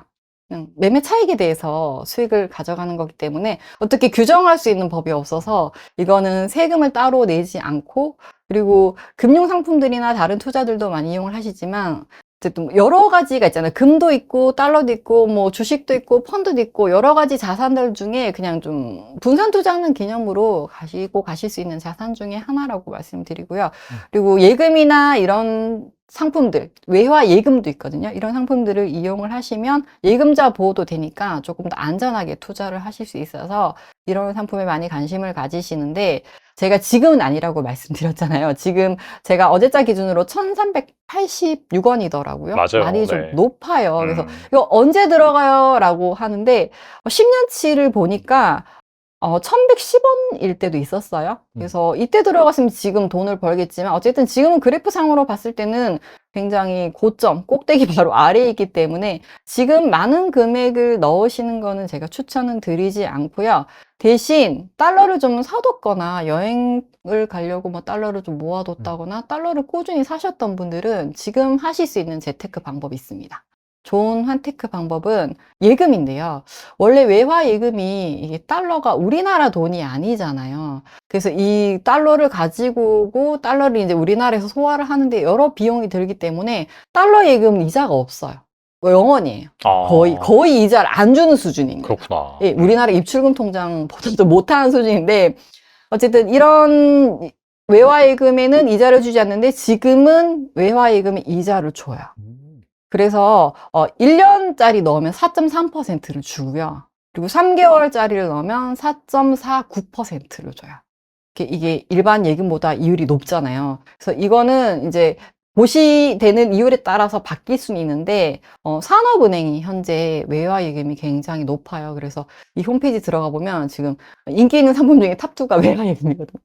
네, 그래서 외화 있으신 분들은 이제 외화 예금으로 지금 좀 수익을 내시면 좋고, 그리고 달러를 사서 파는 거는 지금은 좀 시기가 조금 약간 높지 않나라는 생각이 들고, 그래도 해보고 싶어요라고 하시는 분들은 1,000만 원 이렇게 뭉떡돈으로 사지 마시고 목돈으로 사지 마시고 이것도 적금식으로 꾸준히 사시는데 은행 상품들 보면 이런 환테크를 할 수 있는 상품들이 있어요. 그래서 달러가 얼마 정도 됐을 때 알려주세요. 알람부터 시작을 해서 이렇게 점차적으로 이렇게 매수를 하는 것들도 있거든요. 그래서 그런 상품들을 좀 살펴두셨다가 달러가 좀 떨어지는 시기가 온다. 아니면은 나 꾸준히 사모으고 싶다라고 하시는 분들은 그런 상품들 적금이나 은행 예금 상품들을 활용을 하셔가지고 달러에 조금씩 투자를 해보시는 게 좋죠. 지금은 딱히 추천해드리고 싶진 않아요. 네네. 네. 지금 그냥 관망하시고. 네네. 그리고 퇴직연금은 단순히 묻어두기만 하면 된다라고 생각하시는 분들이 많은데요. 자칫 퇴직금이 반토막 날 수도 5천만 원을 더 받을 수도 있다고 하셨는데 여기에 대해서 말씀해 주세요. 요즘 퇴직연금에 대한 관심을 좀 많이 가지시는 것 같아요. 저도 많이 추천을 드린 이유가 어차피 퇴직연금은 내가 일을 하고 있는 한은 계속 쌓이고 계속 굴러가거든요.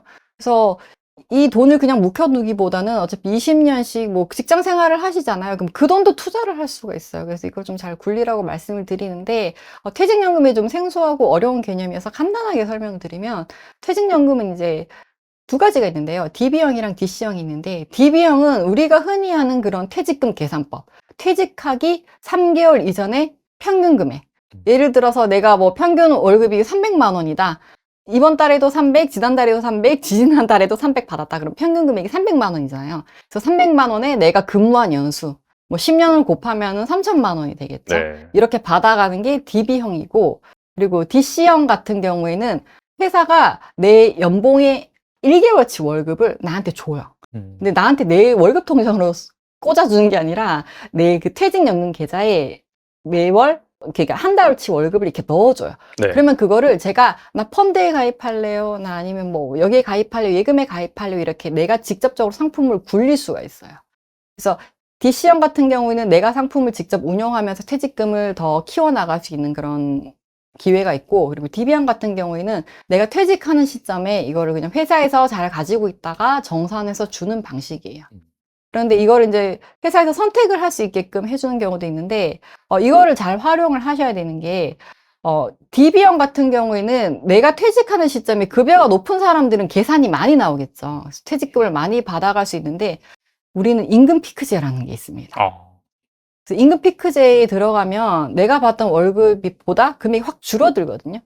그러면 이 DB형으로 계산을 내가 피크제 시작하기 전에는 월급을 많이 받아서 퇴직금을 많이 받을 수가 있었는데 임금 피크제가 시작이 되고 난 뒤에는 월급이 줄어들어서 마지막에 내가 나오는 시점에 계산을 하면 이게 퇴직금이 확 줄어드는 거예요.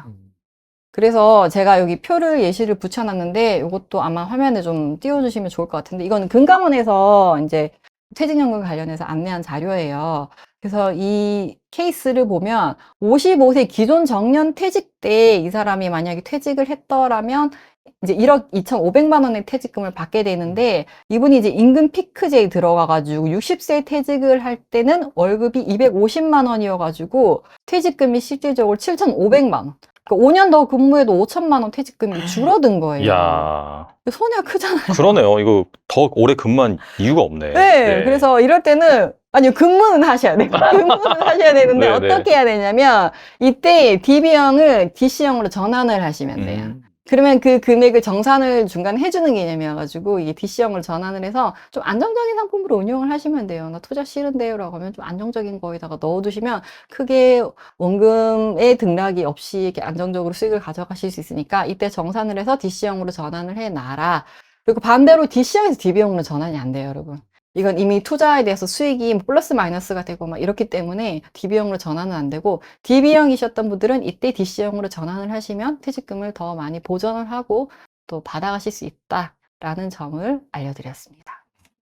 중요한 팁이니까 꼭 잘 기억하셔가지고 잘 활용하시면 좋겠다라는 생각이 들고요. 나도 모르는 숨은 퇴직금을 찾을 수 있는 방법도 있다고 하는데 이건 무엇일까요?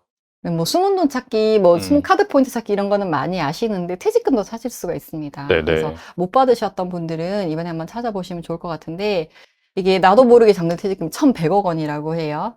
그래서 직장인들 같은 경우에는 이제 퇴직연금제도에 관심을 가지고 하시는 분들도 있는데 우선 모르시는 분들이 너무 많아요. 내가 퇴직연금에 가입되어 있어? 막 이러는 분들도 있는데 우선 내 회사가 퇴직연금을 도입을 했는데 내가 어디에 가입되어 있는지 우리 회사가 어떻게 운용하는지를 알고 싶으시면 금감원의 통합연금 포털이라는 사이트가 있는데요. 여기 들어가셔가지고 내 연금 조회를 해보시면 퇴직연금 가입을 확인을 할 수가 있는데요. 우선 DB형은 내가 다닌 회사가 가입을 했는지만 확인할 수가 있고 DC형은 가입 여부와 실제 얼마가 적립되어 있는지도 확인을 하실 수가 있습니다.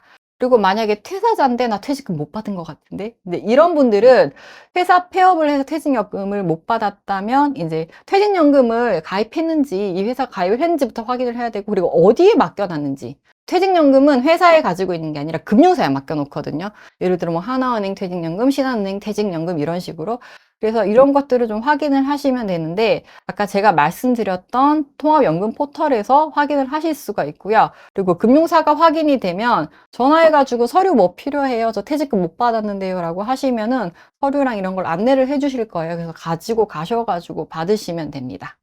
그리고 이게 만약에 회사가 지금 폐업을 했거나 없어졌는 경우에는 DB형 같은 경우에는 아까 제가 말씀드렸던 3개월 평균, 뭐 근속연수 이렇게 곱해가지고 계산을 해서 주는데 회사가 망했잖아요.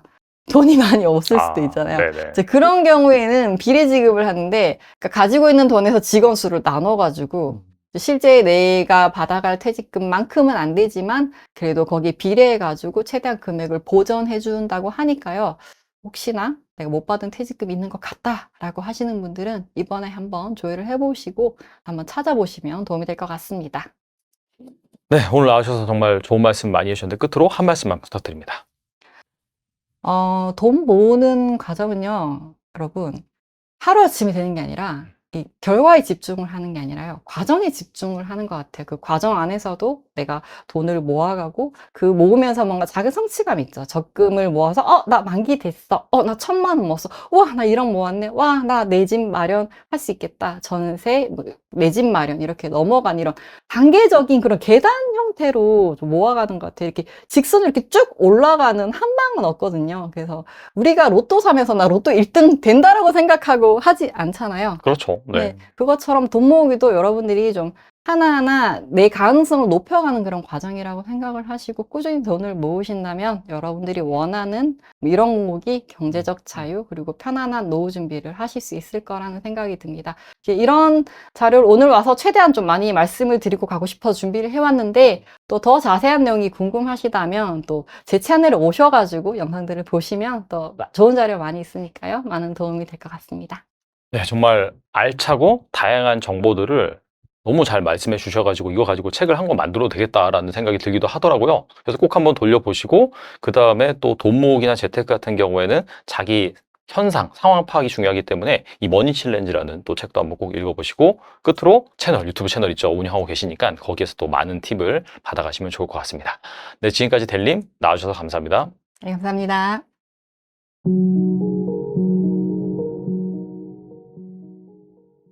네, 자취리니님 모셨습니다. 안녕하세요. 네, 안녕하세요. 네, 저희 처음 나오셔가지고 간단하게 소개 좀 부탁드릴게요. 네. 안녕하세요. 많은 분들이 생활의 달인에 24살에 1억 모은 사람이라고 많이 알고 계실 텐데요. 저는 4년 만에 1억을 모으고 또 2년 만에 1억을 더 모은 곽지연이라고 합니다. 반갑습니다. 생활의 달인에서 정말 그 젊은 나이에 사실 사고 싶은 것도 많을 거고 하고 싶은 것도 많을 건데도 불구하고 정말 엄청나게 돈을 잘 모으셔가지고 화제가 된 그 작가님을 모셨는데요. 최근에 또 책을 출간하셨습니다. 정말 어떻게 이렇게 돈을 잘 모으고 재테크를 잘 할 수 있는지 이 책에 잘 담겨 있기 때문에 한번 꼭 읽어보시면 좋겠고 저희가 이제 약간 맛배기 내지는 뭐 추가적인 그런 팁을 여쭤보기 위해서 자리에 모셨으니까 제가 하나하나 질문 드리도록 하겠습니다. 뭐 생활의 달인을 보신 분들 같은 경우에는 대략 아실 것 같긴 한데 그럼에도 불구하고 처음 보신 분들을 위해서 지금까지 모은 저축액은 한 어느 정도인지 그리고 한 달에 한 얼마 정도를 생활비로 쓰시는지 좀 궁금하거든요.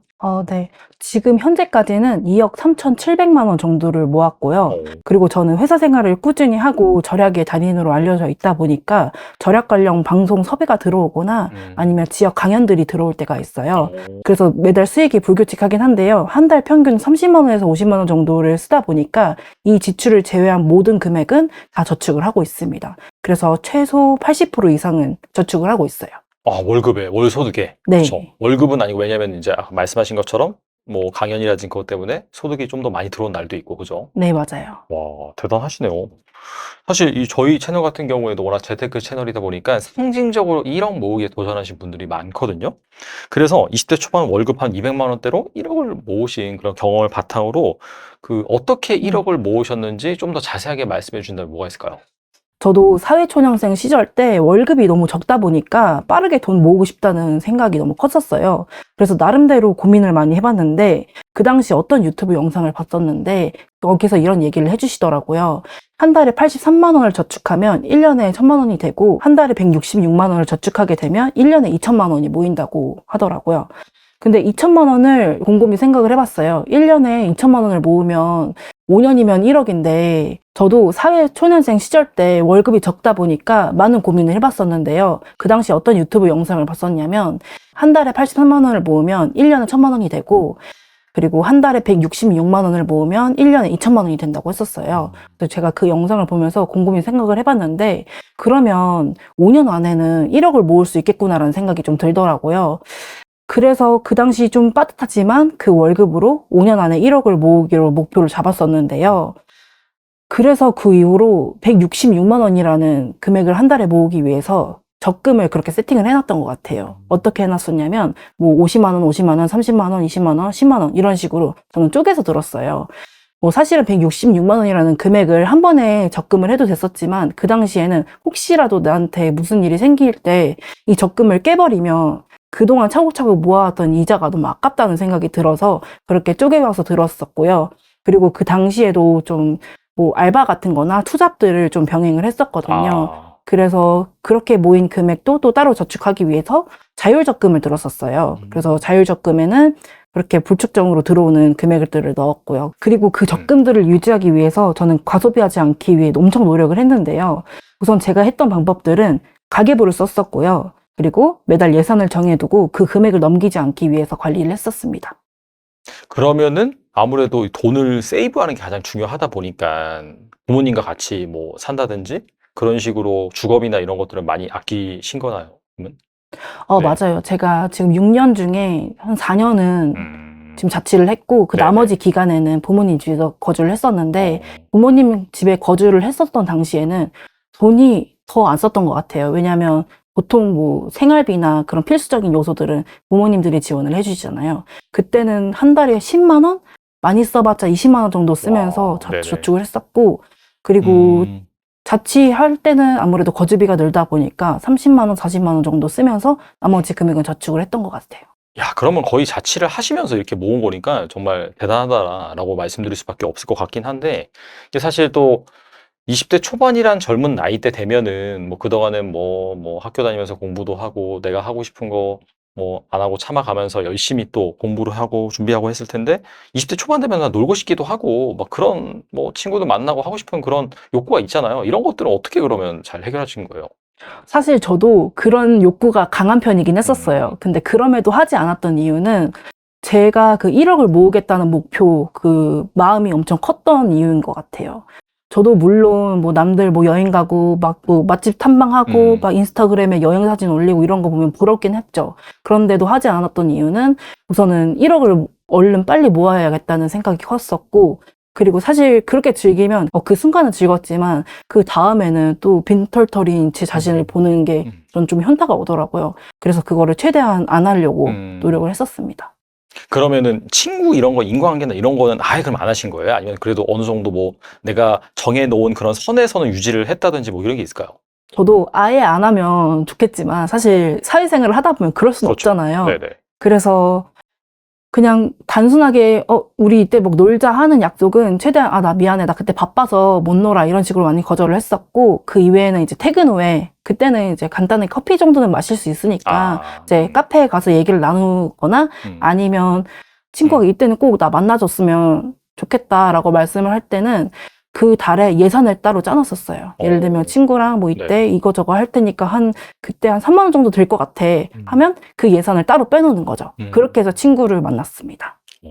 인과관계를 아예 단절한 건 아니고 네. 최소한 필요한 관계는 좀 유지를 했다. 그렇게 이제 볼 수가 있을 것 같고 앞서서도 이게 뭐 계란을 달걀을 한 바구니에 넣으면 안 되는 그런 관점에서 뭐 적금 통장도 여러 개 들어 놓으시고 아무튼 간에 또 뭐 새로 들어온 금액 같은 경우에는 뭐 자유통장에 넣으시고 이렇게 말씀해 주셨는데 좀 구체적으로 좀 1억을 만드는 데 있어서 큰 도움이 됐던 뭐 통장이나 이런 게 있을까요? 저는 보통 주거래 은행에 있는 가장 높은 이율에 있는 적금을 찾아서 했었고요. 그리고 이자 8%, 10% 정도 되는 특판 적금들도 많잖아요. 이벤트로 열려 있는 것들. 그래서 그런 것들을 좀 찾아서 가입을 했던 것 같아요. 그게 한 달에 많은 금액을 넣을 수는 없지만 이자가 높으니까 그것 또한 돈 모으는 재미가 있더라고요. 그리고 정부에서 청년들을 위해서 적금 상품도 많이 내놓잖아요. 네네. 지금으로 따지면 약간 청년도약계좌 같은 거? 그 이율이 좀 높다던가 지원금을 더 주기 때문에 이런 적금 상품도 최대한 활용을 했었습니다. 뭐 남들은 파킹 통장 이런 얘기도 많이 하는데 파킹 통장 혹시 활용하셨어요? 저는 그때 파킹은 활용을 안 했었어요. 그거는 이제 돈을 네. 자유롭게 꺼낼 수 있다는 저 수시 입출금이니까. 그게 장점이 될 수도 있는데 단점이 될 수도 있다라는 생각이 있었거든요. 아. 그래서 모든 돈을 다 묶어놓는 형식으로 했었습니다. 그러면은 한 1억을 모은 지 한 2년 만에 2억을 모으셨다고 들었는데 어떻게 본다면은 1억을 모으는 기간이 2배로 빨라진 거잖아요. 네, 그죠? 맞아요. 정말 쉽지 않았을 것 같은데 이렇게 1억을 모으는 기간이 절반으로 단축된 그런 뭐 비결이나 있을까요? 그런 게? 사실 큰 비결은 없어요. 제가 4년간 1억을 모았을 때는 필사적으로 절약하는 것을 택했다면 2년간 1억을 모았을 땐 저축은 우선 기본으로 하면서 더 벌 수 있는 방법을 택했습니다. 뭐 우선은 이직을 하면서 제 몸값을 올렸었고요. 네네. 그리고 절약이나 가계부 같은 거는 제가 잘하는 분야이기도 하잖아요. 그래서 이런 분야로 강의를 하거나 방송에 나가면서 추가 소득을 불러일으켰습니다. 아. 그리고 남는 시간엔 아르바이트 같은 것도 했었어요. 제가 지금 같은 경우에는 많이 바빠져서 네네. 고정적인 아르바이트는 못하기 때문에 뭐 당근마켓 같은 거 보면 뭐 목요일날 하루만 아. 출근해 주시는 알바 구합니다 이런 것도 있잖아요. 오. 그래서 그런 것도 활용을 했고 그리고 카카오 피커 같은 거 혹시 카카오 피커 뭔지 아시나요? 몰라요. 네. 그게 그 올리브영 같은데 네. 사람들이 그걸 주문을 하면 네. 저 같은 사람들이 그거를 그 매장에 가서 직접 그 물건을 가지고 온 다음에 그 사람 아. 배송지에 배달을 해주는 거예요. 아, 그냥 배달이네요. 네, 한마디로. 맞아요. 오. 이런 것들은 사실 고정적으로 안 하고 그냥 제가 남는 시간만 있으면 할 수 있는 알바이기 때문에 이런 것들도 많이 활용을 했었습니다. 그런 거 하면은 뭐 한 건에 얼마 정도 받아요? 네, 갑자기 그게 한 궁금해지네. 2,000원? 2,000원 정도? 네, 그 정도 받을 거예요. 일반적인 우리가 이제 배달 음식 그 비용이랑 비슷하네요. 단가랑. 그거보다 조금 낮긴 한데 조금 낫다. 네. 아. 그래도 쏠쏠하죠. 그리고 마지막으로는 제가 앱테크를 하면서 지출을 최소화하려고 노력했었습니다. 앱테크가 엄청 다양한 분야가 있거든요. 그래서 저 같은 경우에는 식비 같은 거, 그리고 화장품비 이런 거를 아끼기 위해서 앱테크를 열심히 참여를 했었습니다.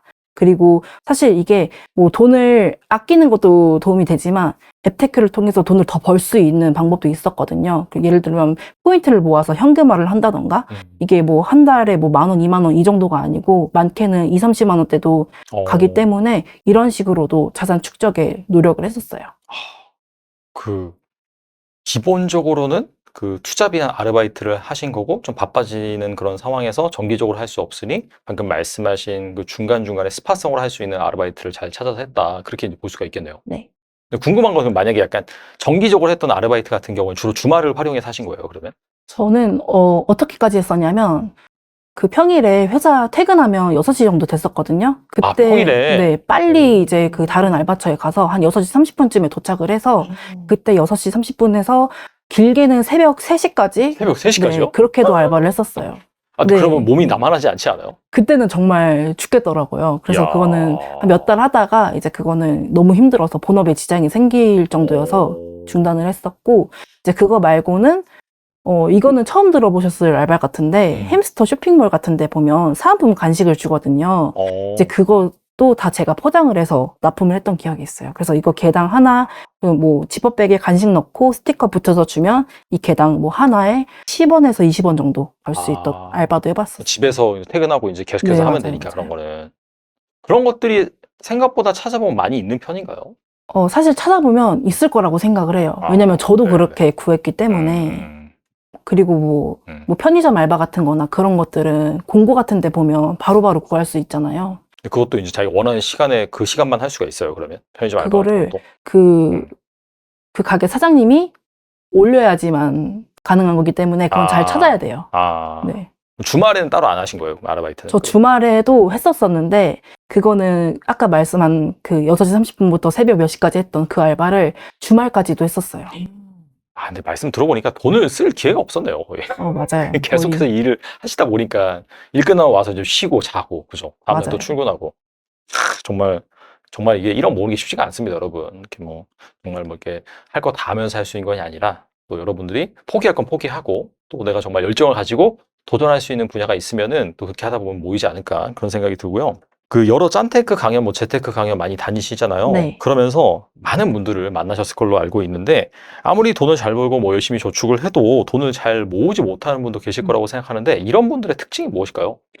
저도 참 많은 분들을 만나봤는데 딱 보면 그런 부류들이 있더라고요. 제가 한 2가지 정도를 생각을 해봤는데 우선은 가계부를 안 씁니다. 제가 100명 중에 98명은 가계부를 안 쓴다고 얘기를 하시더라고요.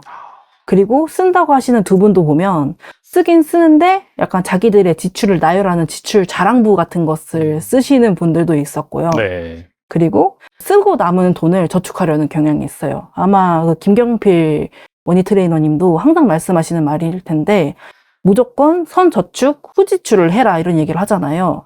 이거는 사실 저도 6년이 지난 지금도 고수를 하고 있는 방법인데 네. 돈을 못 모으시는 분들은 보통 월급을 받으면 쓸 거 다 쓰고 남은 돈을 저축하려는 경향이 있더라고요.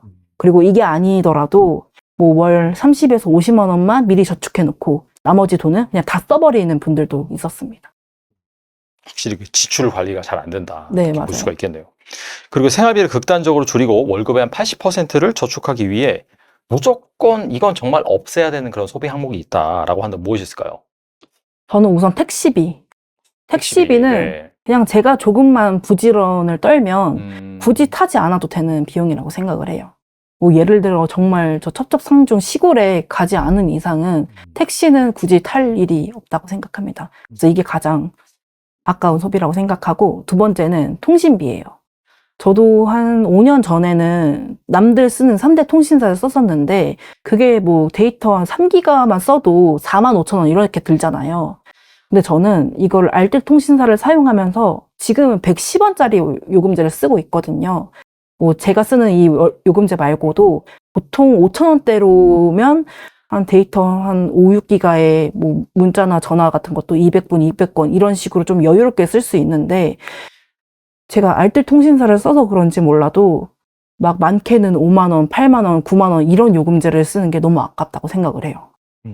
혹시 요금제 어떤 거 쓰시나요? 저는 그 무료한 10기가 그거 쓰는 것 같은데. 네. 얼마에 쓰세요? 얼마? 모르겠어요. 애들까지 다 합쳐가지고 아. 나가는 금액이 좀 그래가지고 아마 10만 원은 안 넘을 거예요. 음. 한 5만 원, 6만 원 그 정도? 네네. 그리고 마지막 3번째는 예쁜 쓰레기. 사실 예쁜 쓰레기들이 필요하진 않는데 그냥 갖고 싶어서 사는 경우가 있거든요. 저는 이게 가장 위험하다고 생각을 합니다. 이런 게 보통 금액대도 얼마 안 나가다 보니까 그냥 예쁘네 하면서 쉽게 사는 경향이 있는데 이것들을 모으면 꽤 큰 돈이 되거든요. 그래서 이 3가지가 가장 아까운 소비라고 생각을 합니다. 사실 예쁜 쓰레기는 저도 예전에는 많이 샀었거든요. 절약 시작하기 전에는. 대표적으로 어떤 항목이 있을까요? 예쁜 쓰레기. 저는 보통 막 스티커, 아. 그리고 막 지우개, 볼펜, 아. 이런 학용품 같은 것들을 샀었어요. 자기만의 뭔가 약간 수집하고 싶은 욕구가 있는 그런 대상이 있죠. 네, 그리고 막 에코백도 하나에 뭐 3,000원, 5,000원 하잖아요. 제 기억에는 그 당시 인터넷에 에코백을 5개인가 구매를 했었어요. 얼마 안 한다는 이유로. 근데 몇 개월 써보니까 막 가방끈 떨어지고 실밥 풀리고 이래서 지금은 다 버렸는데 저는 이런 예쁜 쓰레기가 가장 아깝다고 생각합니다. 특히 한 달 식비가 이거 진짜 놀라지 않을 수가 없는데 5만 원도 안 되는 걸로 좀 유명하신 걸로 알고 있거든요. 이거 사실 요즘 특히나 인플레이션 때문에 지금도 나가서 이제 밥 먹고 오니까 10,000원 넘더라고요. 어떻게 이렇게 그 식비를 아낄 수가 있는지 궁금하거든요. 사실 식비가 저희가 생활하면서 필수로 들어가는 카테고리 중 하나인데 네. 저는 우선 식비를 최대한 아끼려고 노력을 했었어요. 우선 제가 첫 번째로 했던 게 집밥 해먹기였어요. 우선 외식이나 배달을 하면 한 번에 하면 한 2, 3만 원 정도 들잖아요.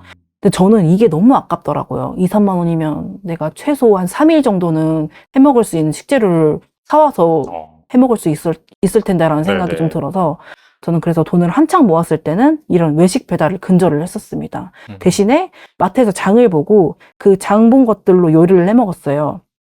근데 이렇게 또 생각하실 수도 있어요. 식비가 그렇게 적게 드는데 그런 밥도 막 라면이나 막 밥에 김치 이렇게 대충 먹는 거 아니냐고. 몸에 안 좋은 거 먹는다든지. 네, 그렇게 걱정하시는 분들도 계실 텐데 저는 전혀 그렇게 먹진 않았고요. 대신에 뭐 양배추나 뭐 콩나물 그리고 뭐 두부, 돼지고기 뒷다리살 이런 것도 엄청 저렴하잖아요. 그래서 이렇게 저렴하고 맛 좋은 식재료들을 최대한 활용을 해서 뭐 제육볶음을 해 먹던가 일반 가정에서 먹을 수 있는 그런 반찬이나 국 같은 것들을 만들어서 먹었고요. 그리고 냉장고 지도도 많이 활용을 했었습니다. 냉장고 지도요? 네. 뭐예요 이게? 이게 냉장고 지도가 어떤 거냐면 우리 집에 있는 모든 식재료가 하나의 그 종이 안에 다 적어서 관리를 하는 거예요. 사실 집밥을 해 먹다 보면 까먹고 날짜가 지나서 상해버리거나 이런 버리는 것들이 정말 많거든요. 저도 몇 번 식재료를 버린 기억이 있었어요. 근데 이게 좀 골똘히 생각을 해보니까 단순히 음식물 쓰레기를 버리는 게 아니고 내가 산 그 식재료 내 돈 주고 버리는 꼴이 되는 거거든요. 맞아요. 그래서 이거를 어떻게 고쳐야 될까 생각을 해봤다가 냉장고 지도를 만들어서 활용을 했습니다.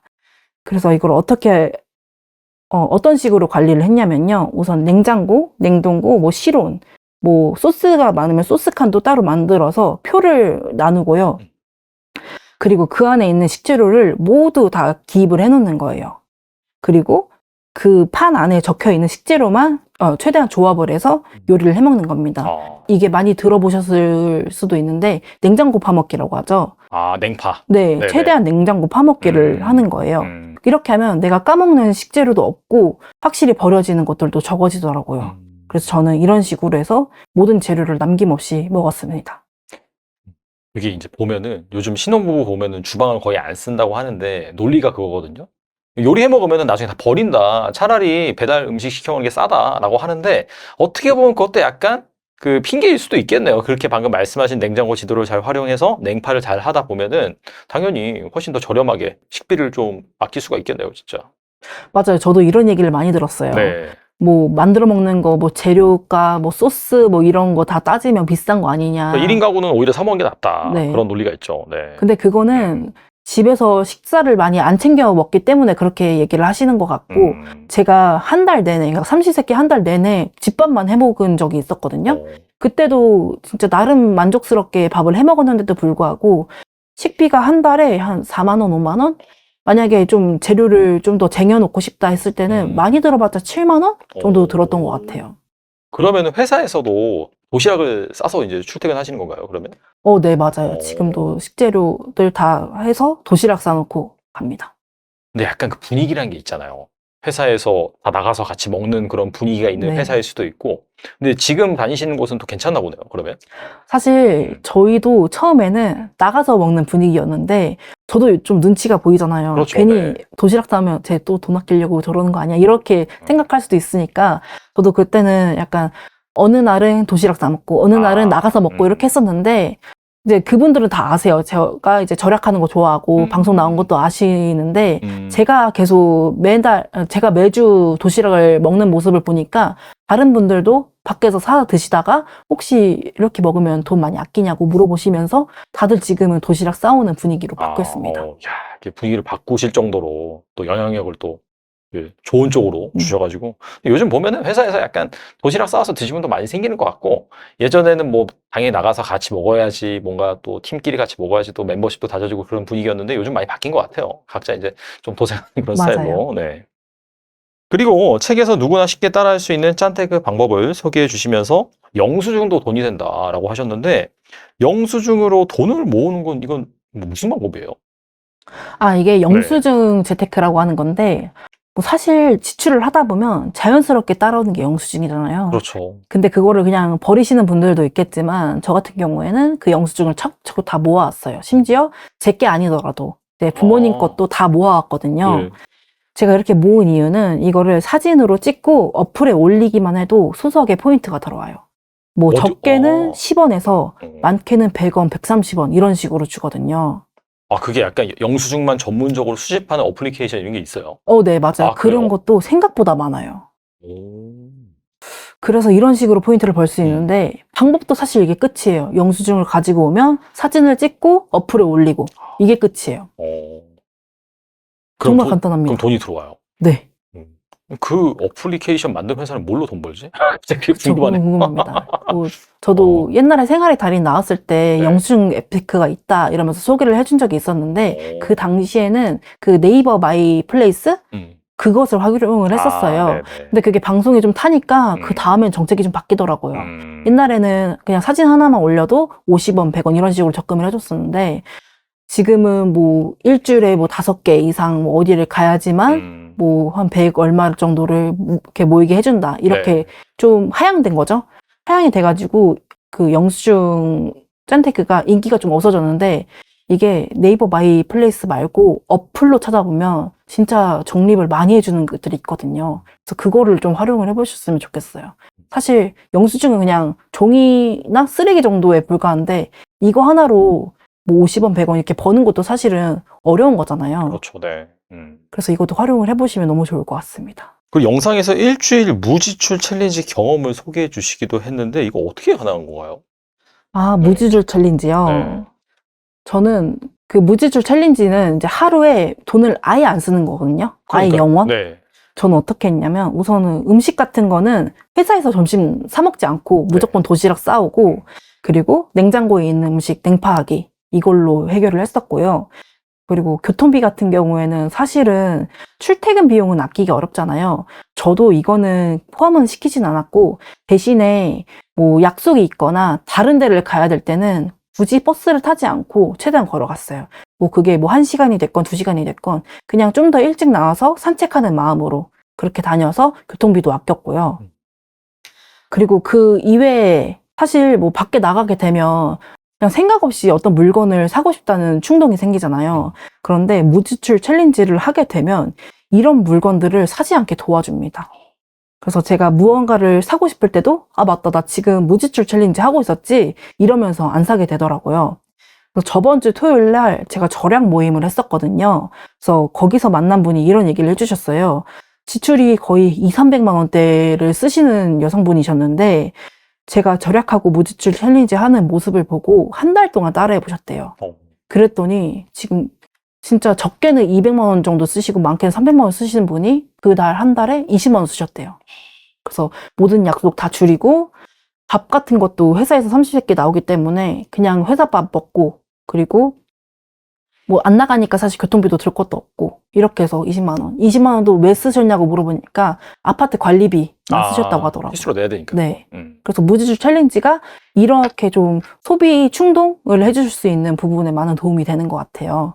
그래서 저도 지금은 사실은 뭐 이걸 의식해서 하진 않거든요. 왜냐면 의식하지 않아도 한 달 30일 중에 못해도 21일 정도는 무지출을 하고 있기 때문에.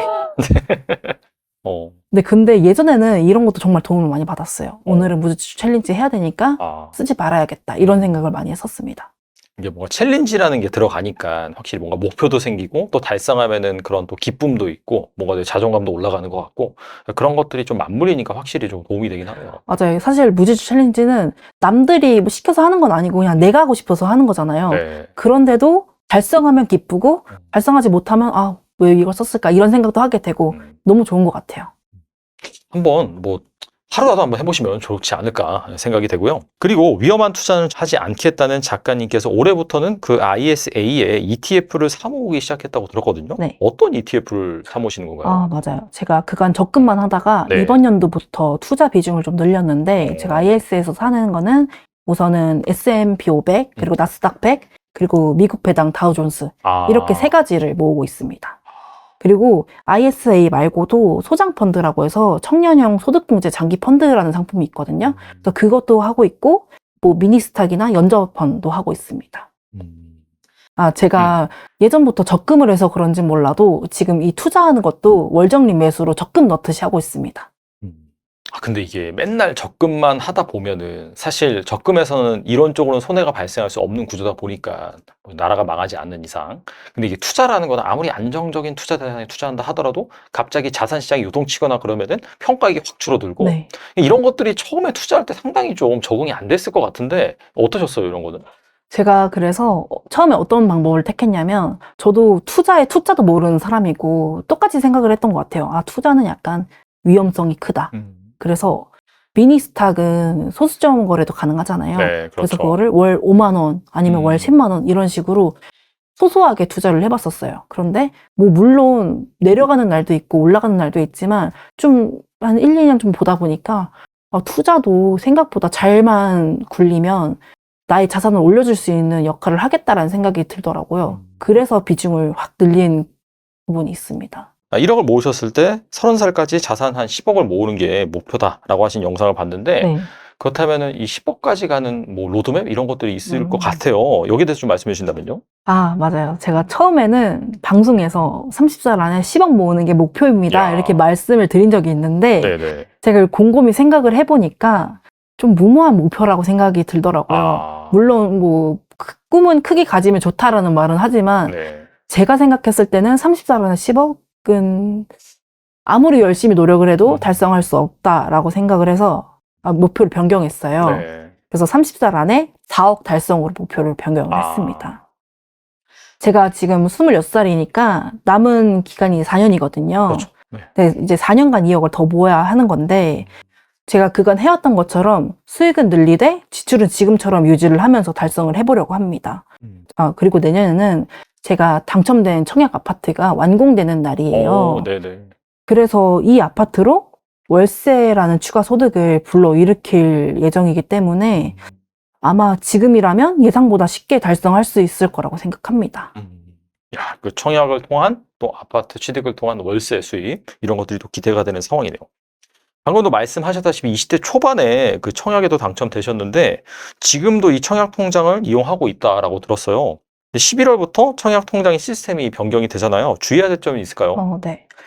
24년에 생각보다 많은 정책들이 바뀌었더라고요. 뭐 금리 같은 것도 3%대까지 올랐고 청년 주택 드림 통장도 생겼고 그리고 미성년자 납입 기간도 5년으로 증가가 되었어요. 그리고 최근 11월부터는 10만 원에서 25만 원으로 납입 금액도 늘었잖아요. 그런데 25만 원을 굳이 다 채울 건지는 개개인에 맞게 잘 생각을 해보시는 게 좋을 것 같다는 생각이 들었어요. 첫 번째로는 공공청약을 노리시는 분이라면 통장의 금액을 최대한 많이 채워야 하니까 월 25만 원을 유지하는 게 좋은 방법일 것 같고 그리고 소득이 높으신 분들 연소득 7천만 원 이하이신 분들은 달에 25만 원을 꽉 채워가지고 넣으면 연에 300만 원이거든요. 이게 납입 금액의 40%를 소득 공제를 해주기 때문에 그럼 연 120%를 공제를 받는 건데 네. 이런 식으로 소득 공제용으로 납입을 하시는 것도 좋은 것 같아요.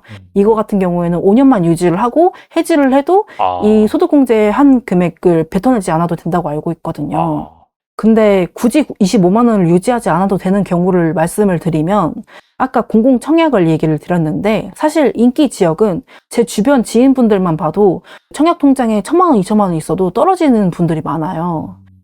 근데 뭐 굳이 공공청약을 하실 분들이 아니라면 어차피 민간이나 특권 같은 것도 있으니까 25만 원을 굳이 채워야 할까라는 생각도 들고 그리고 1순위 요건이 납입기간 2년에 횟수 24회거든요. 그리고 지역별 예치금을 보면 서울 85 이하로는 300만 원만 채우면 돼요. 어차피 납입 횟수도 채워야 되니까 그냥 10만 원으로 유지를 하되 2년 6개월만 넣으면 그 기간이나 횟수나 모든 걸 다 채울 수 있으니까 네. 그래서 10만 원으로 유지를 하는 게 청년분들도 부담 없이 청약 통장을 유지를 할 수 있는 방법이라고 생각을 합니다. 그래서 저도 청약 당첨 후에 새로 통장을 개설을 했는데 굳이 뭐 많은 금액을 넣어야 할까라는 생각이 들어서 그냥 월 10만 원씩 2년 6개월간 유지를 해서 300만 원 딱 채우고 납입을 중지한 상태입니다. 한때 골프 치면서 연료적으로 살던 20대들 최근에 보니까 이 골프 대신 뭐 테니스 대신 러닝을 하면서 다시 뭔가 이게 돈을 안 쓰고 좀 짠데그 기조로 넘어오는 측면이 있는 것 같은데 같은 20대로서 요즘 20대가 느끼는 돈에 대한 분위기는 어떤가요? 예전에는 욜로 문화가 강세였지만 최근 들어서 경제적 불안감과 미래에 대한 걱정이 더 커진 것 같아요. 그래서 그런지 조금 더 신중하게 소비를 하려고 하는 경향이 있는 것 같습니다.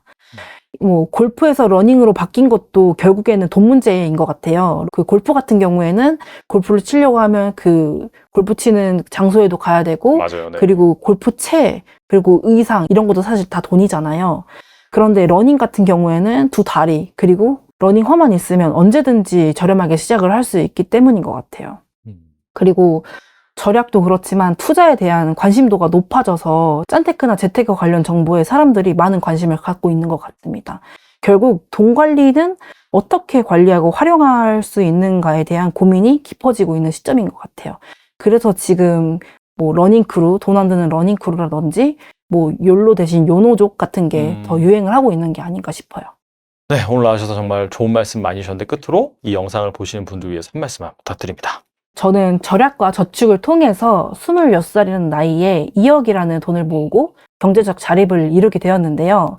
제가 이번에 준비한 이 책도 단순한 재테크 방법이 아니고 누구나 실천할 수 있는 절약 방법에 대해서 담은 책이거든요. 그래서 돈 관리를 잘하고 싶은 분들이나 경제적 자립을 꿈꾸는 분들이 있다면 이 책을 통해 많은 도움을 받으셨으면 좋겠습니다. 감사합니다. 네, 기발한 팁부터 해가지고 또 투자까지도 말씀해 주셨어요. 어떻게 투자하고 계신지. 자, 그런 스토리들이 사실 정말 이 비슷한 시기에 놓인 분들한테는 정말 값진 그런 노하우가 아닐까 생각이 되고, 오늘 이제 이 대화를 통해서 나눴던 것 외에 또 자세한 그런 재테크 팁 같은 경우에는 이 책에 잘 담겨져 있으니까 꼭 한번 읽어보시면은 여러분들이 또 앞서서 뭐 챌린지 얘기도 했는데 도전도 받으실 수 있고, 그 다음에 또 이렇게 내가 또 스스로 이런 또 뭔가 재테크에 있어서 또 상징적인 인물이 될 수 있지 않을까 생각이 됩니다. 네, 지금까지 작가님 나와주셔서 감사합니다. 네, 감사합니다.